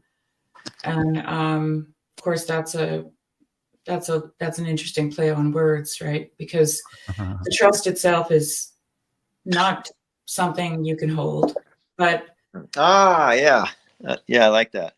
It matters. yeah, this is McGilchrist's whole recent, 2-volume book, The Matter with Things, right? And it's just interesting. I don't think I was indoctrinated as a child, and that's why I have faith. It was because, it was actually, I had a terrible experience as a child with Christians, happening to be my parents, actually. And it was when they became Christians that everything got so bad. But I had an experience previous to that was a gift. It was a gift from God, and this is why the scripture talks about faith as a gift from God, as grace, right? It's something that's given to you. I understand Cassie's point, that you can intellectually inquire, but at some point, at some given point, you have to realize that now you're. It's like Desmond talks about climbing the ladder of rationality until you poke your head through into a world that is irrational, right? But that doesn't mean that it's false. Irrationality is not something that is false. It is something that is complex, which is what Steve was talking about before. It's not complicated. It's complex. Complex is an interacting, dynamical system that appears chaotic, but it is not. It's actually an incredibly beautiful pattern, right? It's just that we don't see it with these eyes. And that's what Eckhart's talking about when he says, if you're looking at something and you see something, it's not God you're looking at, right? Because we can't see the pattern underneath of a chaotic, dynamical system. We just don't. It's not possible. Right. That's what God is. He's a complex, dynamical system. If you want to put it in scientific terms, it's relationality, right? That's what relationality is. It's a complex, dynamical system, and it's irrational to our eyes and random. Right. So I'll bring my work into this again. I work at a custom fabrication shop. The results of what we output every day are chaotic.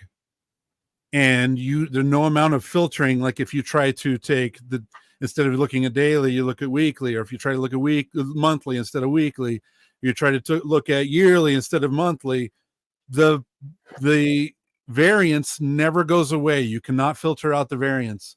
The variance goes up and down. If you look at the output of one person, there's variance. If you look at the output of 10 people and add it together, there's variance. And the scale of that variance stays the same no matter which level you look at, which means it's a chaotic system. Now, it is deterministic. It's deterministic yet unpredictable. This broke me out of determinism. This broke me out of materialism to learn that a chaotic system is deterministic, but which means we know the inputs, but we don't know the outputs, and we never will. And no amount of modeling will ever give us how many we're going to ship next week and when this one is going to ship, because there's too many variables to account for, right? Because and the reason this is because we're building something that's never been built before, so we don't know how long it's going to take, so we don't have completely accurate estimates. Then I give it to somebody, and if I give it to this person, it takes 1 hour. If I give it to this person, it takes 5 hours. I cannot know ahead of time which one is going to do the work. Then there are times where our shop is very busy, and so things wait on the floor because they're waiting in line to be next. There are other times where the shop is not busy, and so things move from person to person very quickly. So I can't predict how long something's going to be on the floor. So you add all these things together, and you can't predict it. Rationality doesn't work. Your statistical tools don't work. Your pattern recognition doesn't work. I did a mathematical analysis. I had 10 years of data from 7 different very large pipe fabrication shops. Excellent data set, right? I did all this analysis, and what I found out was when they said, how many are you going to ship next week? The answer was between 60 and 120, and I'm 80% sure of that. And that's as good as it gets. That's mathematically true. But your rationality, is that the answer you want? No. Is that the answer that your science tells you should have? No. But that's what it is. That's as good as it gets. There's too much. Chaos doesn't mean irrational, doesn't mean not real. It's very real, but it's not rational. It's real, but you can't see it. Yeah. You can't see the pattern. You can't. No. There's no pattern. You don't see the pattern. There's a variance. There's a range of like 90% of the time it's going to be between these numbers. 80% of the time it's going to be between these numbers. 40% of the time, that's it. That's as good as it gets. God is simple, rational, perfect, and rational. This is why Jesus is called the Logos. The Logos means the word, right? Logos doesn't mean rational. Words are not sufficient for explanation. That's the comment right above the one that I just highlighted here. Okay, so like words are spoken by people. People are complex, right? Yeah. They're not, and words fail. Like that's what this conversation is doing. It's failing because we're talking about real. You're talking about real. We're talking about God. You're talking about God. Those words are all the same, but they don't mean the same things to the people in this conversation at all. Actually, not one iota.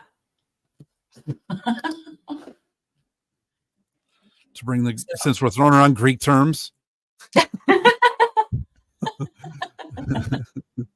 not one tittle and not one jot. Since we're throwing around Old English terms, no,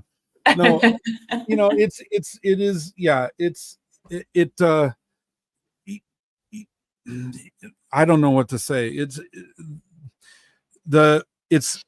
This reality we're pointing at is orthogonal to the propositional, chartable, mappable, countable world.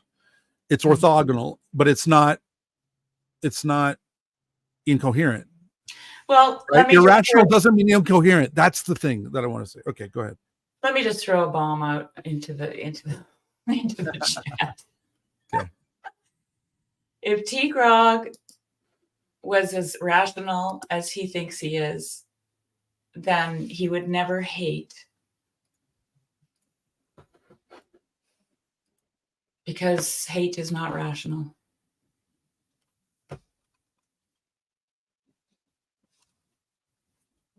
He would only love because love is the only thing that is rational. So that's my 2 cents. Yeah, and the other thing is none of us are rational about everything. No one is.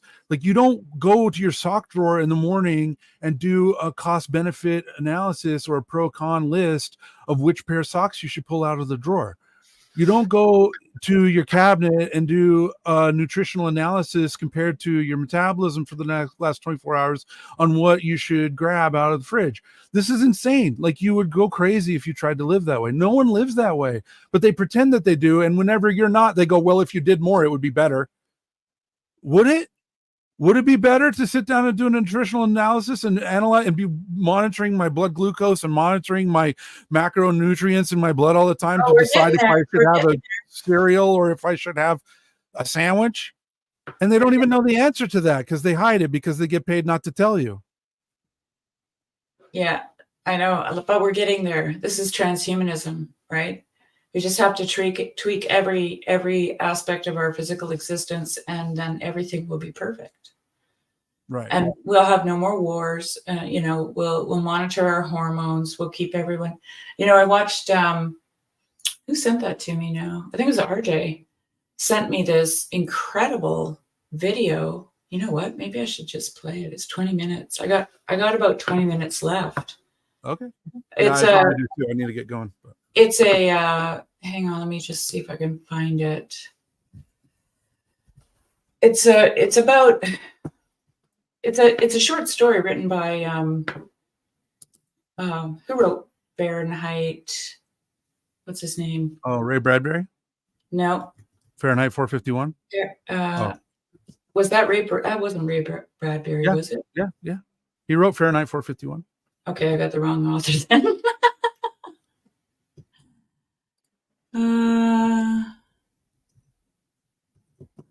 Hang on. Whoops. I can't talk and type at the same time. Here we go. Here it is. Kurt Vonnegut. That's who I'm talking about. I'm talking about Kurt. All right. Now I just have to figure out how to do this again. Hang on. I'm going to go here. Video file. Yep. That's not the one. Present. Is it this one? Yep.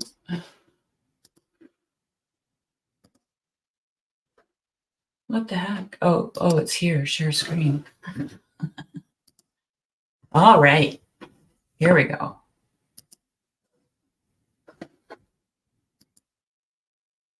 Okay. You can see that? Yep. Okay.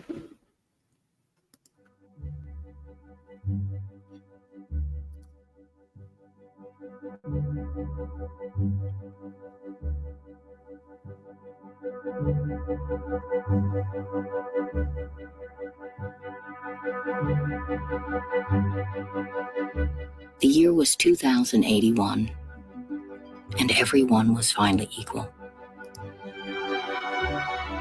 They weren't only equal before God and the law, you see. They were equal every which way. Nobody was smarter than anybody else. Nobody was better looking than anybody else. Nobody was stronger or quicker than anybody else.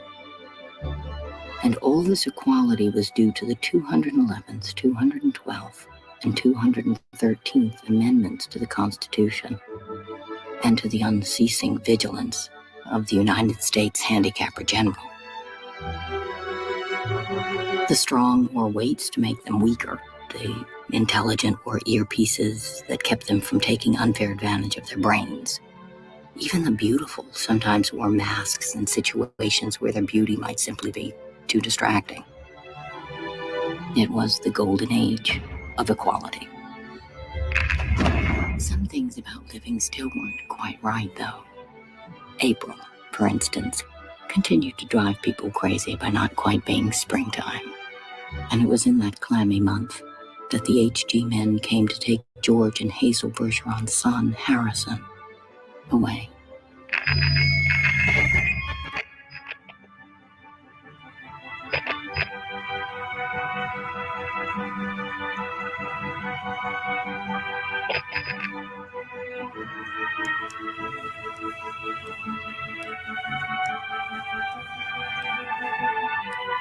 You were fixing the TV, dear.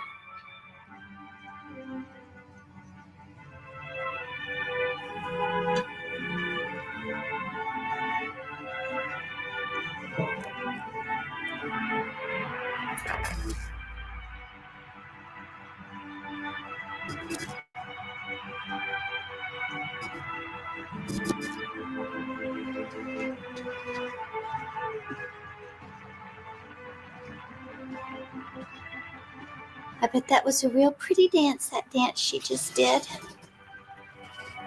Huh? That dance, I bet it was nice.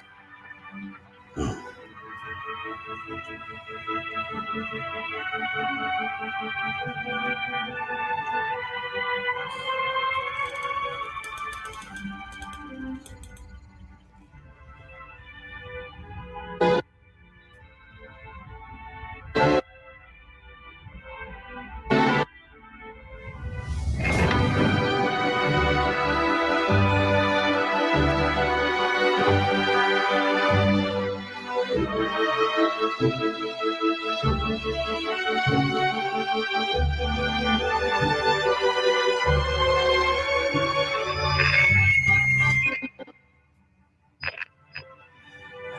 what was it this time? Loud. Same as last time. Sounded a little like somebody hitting a milk bottle with a ball peen hammer from here. It must be very interesting to hear all the different sounds, all the things they think up. It isn't. Only if I was the handicapper general, you know what I'd do? I'd have chimes on Sunday. Just chimes, kind of in honor of religion. Yeah, I could think straight if it was just chimes. Well, then maybe I'd make them real loud then. I think I'd make a good handicapper general.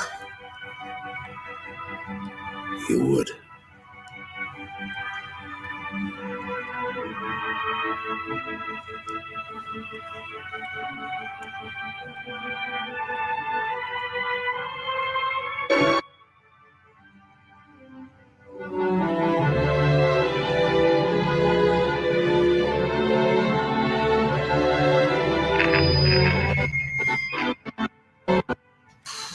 Boy, that one was a doozy, wasn't it?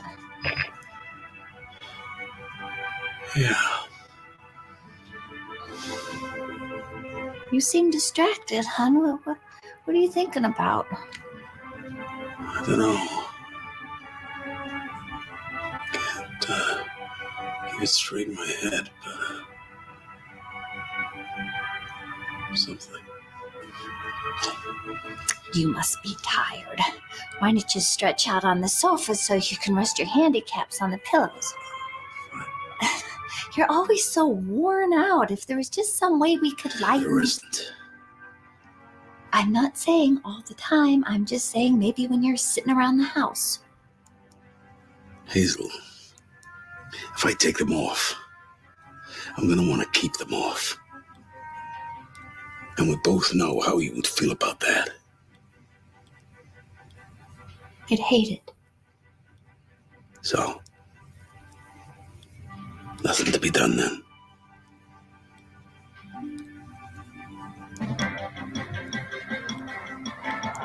We interrupt our broadcast of the National Ballet's Sleeping Beauty for important breaking news.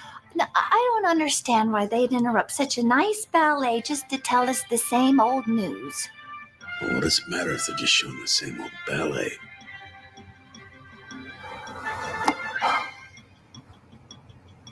Good evening.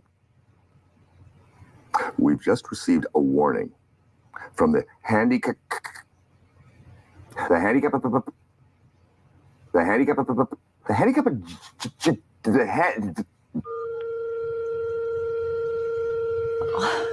That's all right, he tried. That's the important thing. I think he should get a nice big raise for trying so hard.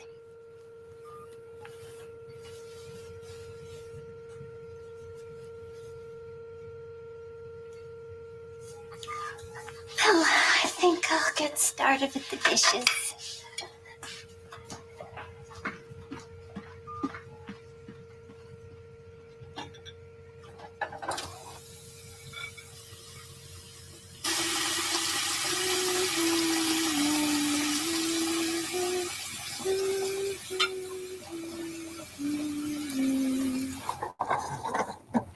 Good evening. We've just received warning from the Office of the Handicapper General that suspected anarchist Harrison Bergeron has escaped from custody.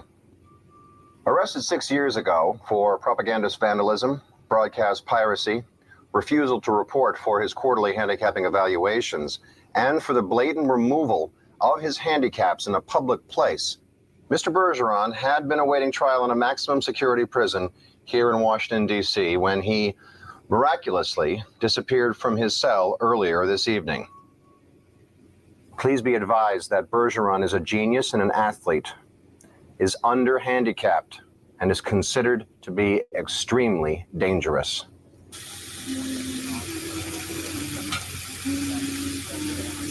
If you see this man, please contact your local authorities immediately. Thank you.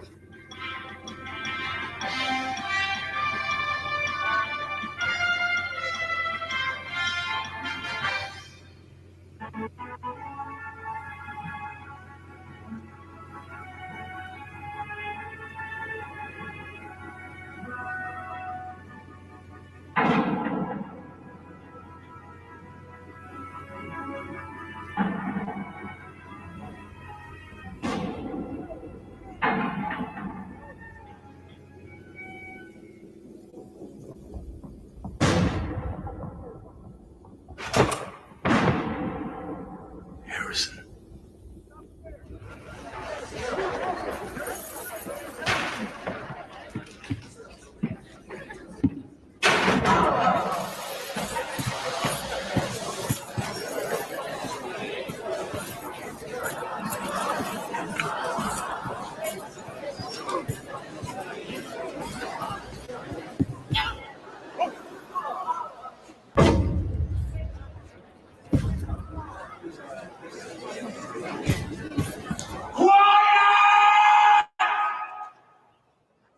Ladies and gentlemen, distinguished guests from around the world, may I have your attention, please?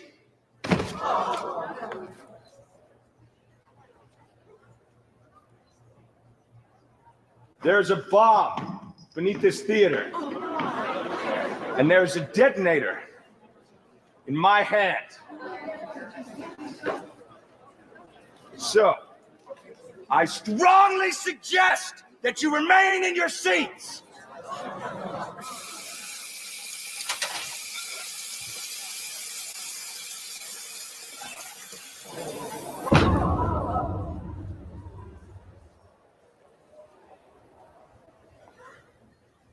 Now, my apologies for interrupting this evening's entertainment. Hopefully I can provide you with some of my own. My name is Harrison Bergeron. I am a fugitive and a public threat. I am an abomination of the able. I am an exception to the accepted. I am the greatest man you have never known. And for the last 6 years, I have been held prisoner by the state, sentenced without trial to torture without end.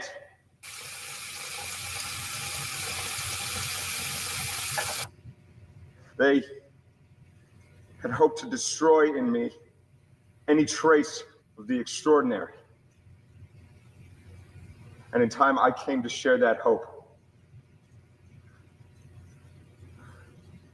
But the extraordinary, it seems, was simply out of their reach. So now I stand before you today, beaten, hobbled, and sickened, but sadly, not broken. And I say to you that if it is greatness we must destroy, then let us drag our enemy out of the darkness where it has been hiding. Let us shine a light so that at last all the world can see.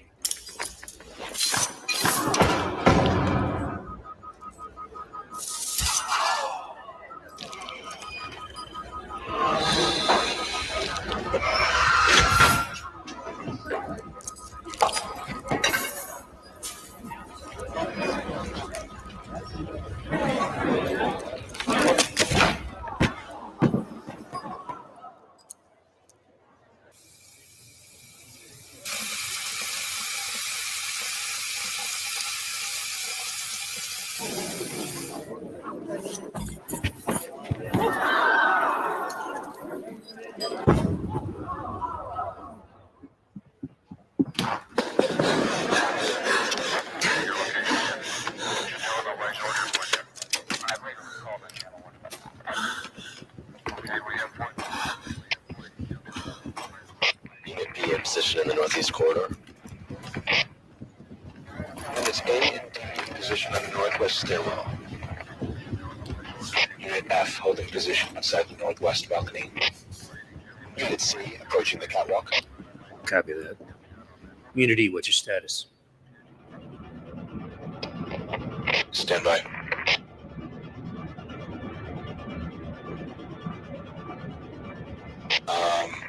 We're gonna need a little more time.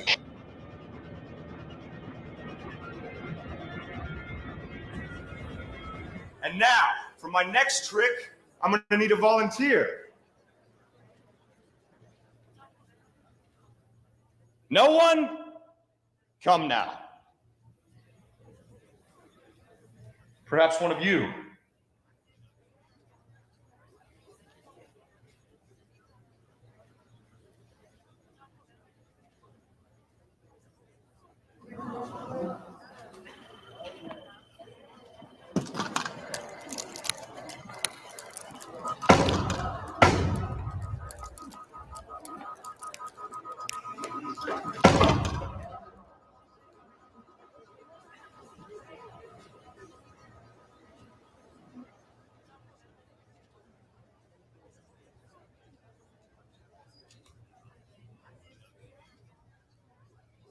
Music.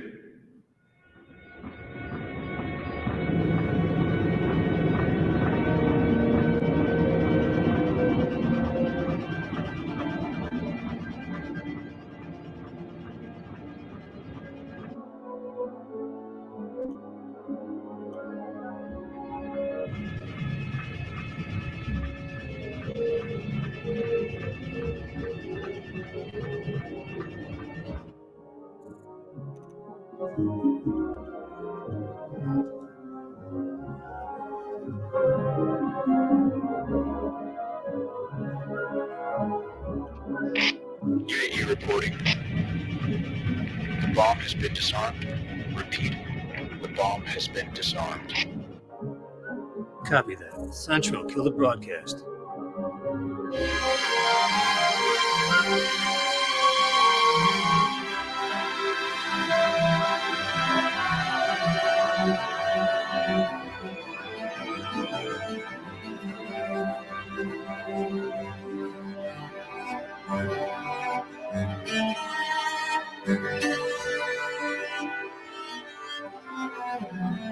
Enough.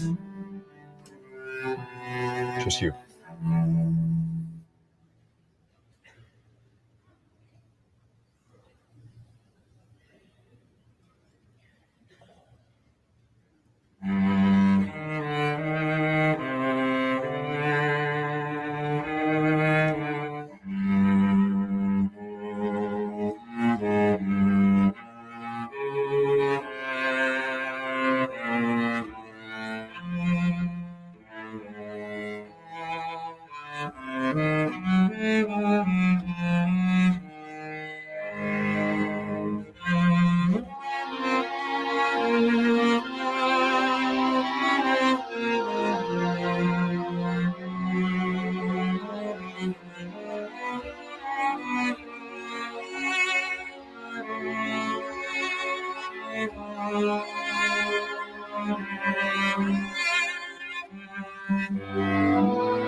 This is Central. Confirmed, we are broadcast dark. You are cleared to proceed. Copy that. All units, stand by for entry.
That one sounded kind of like a gunshot.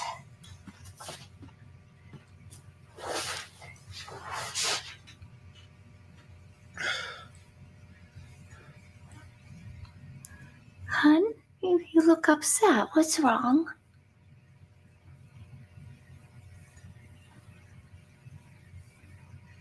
I don't know.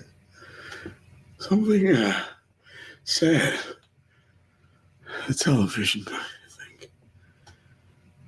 Well, you should forget sad things anyway. I always do.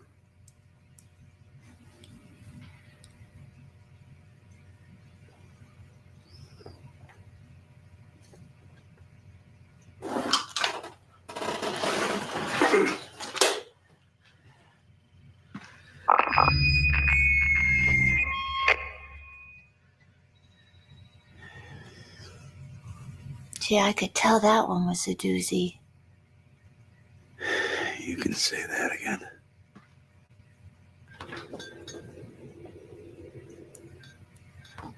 Gee, I could tell that one was a doozy.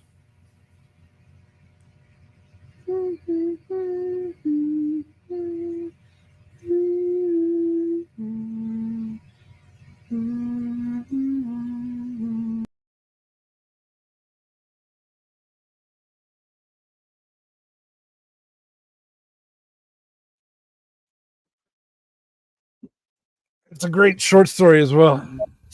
Yeah, and the only reason I heard about it was I posted it on the Girl Country Discord as a clip from Jordan Peterson. He recently read it. I mean, well, he read it a long time ago, but he reposted it, his clip of him reading it on his channel. It's not on Eclipse channel, it's on his. And then I posted it on Grail Country, and then RJ sent me the video. And I'm like, oh, this is so much better. Is that what that, am I gonna? I hope not. Yeah, see, this is what I don't know about. I don't know anything about YouTube. Oh, well, Nate will let me know if we get a copy. If it gets blocked, then that just means it was a special event for everyone who was here to see it. That's right. I won't do it again, I promise. But it's one of those things that you just have to see, I think. Yeah. Yeah, that's true. You know, I never noticed that, Jeremy. Oh.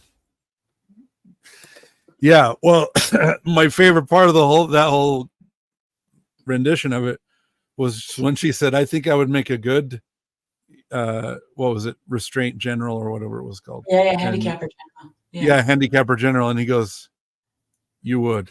Yeah. As someone who's been married for a long time, that one hit a little different than it did when I saw when I was 18, you know. I read that story when I was 18. And it somehow felt like a throwback to the Devouring Mother. Yeah. Right, like the handicapper general is a woman as well, right? Yeah. So, man, I'm just watching it the second time, so many things were going through my mind. You know, just the whole, you know, what is dance? What is music? What is freedom? Yeah, man, Kurt Vonnegut, he just hit on so many beautiful things in a short period of time. Yeah. Well, and then the whole move was to reveal the brutality, right? Like he lifted the curtain so that people could see the intention of the people who are doing these things, you know. But yet their system was so locked down that the people who witnessed it still couldn't comprehend what they witnessed, you know. It was like affecting them in the moment, but then it was lost. Yeah. Well, all we can do is sow seeds, right? Yeah, exactly. Right. Yeah. You try to point at it. That's all you can do.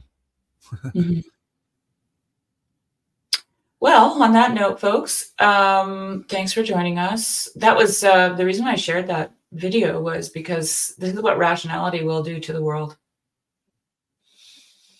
Just so you know. Yeah. Well, and so to tie on to your devouring mother too, this just came to mind. So the pattern to the response, the archetypical response to the devouring mother is the vengeful son, right? Oh, but that's not what we saw here. No. It was not vengeful son. It was self-sacrifice son. Yeah. You know, I mean, it's no coincidence that he has a yoke on his shoulders, right? No.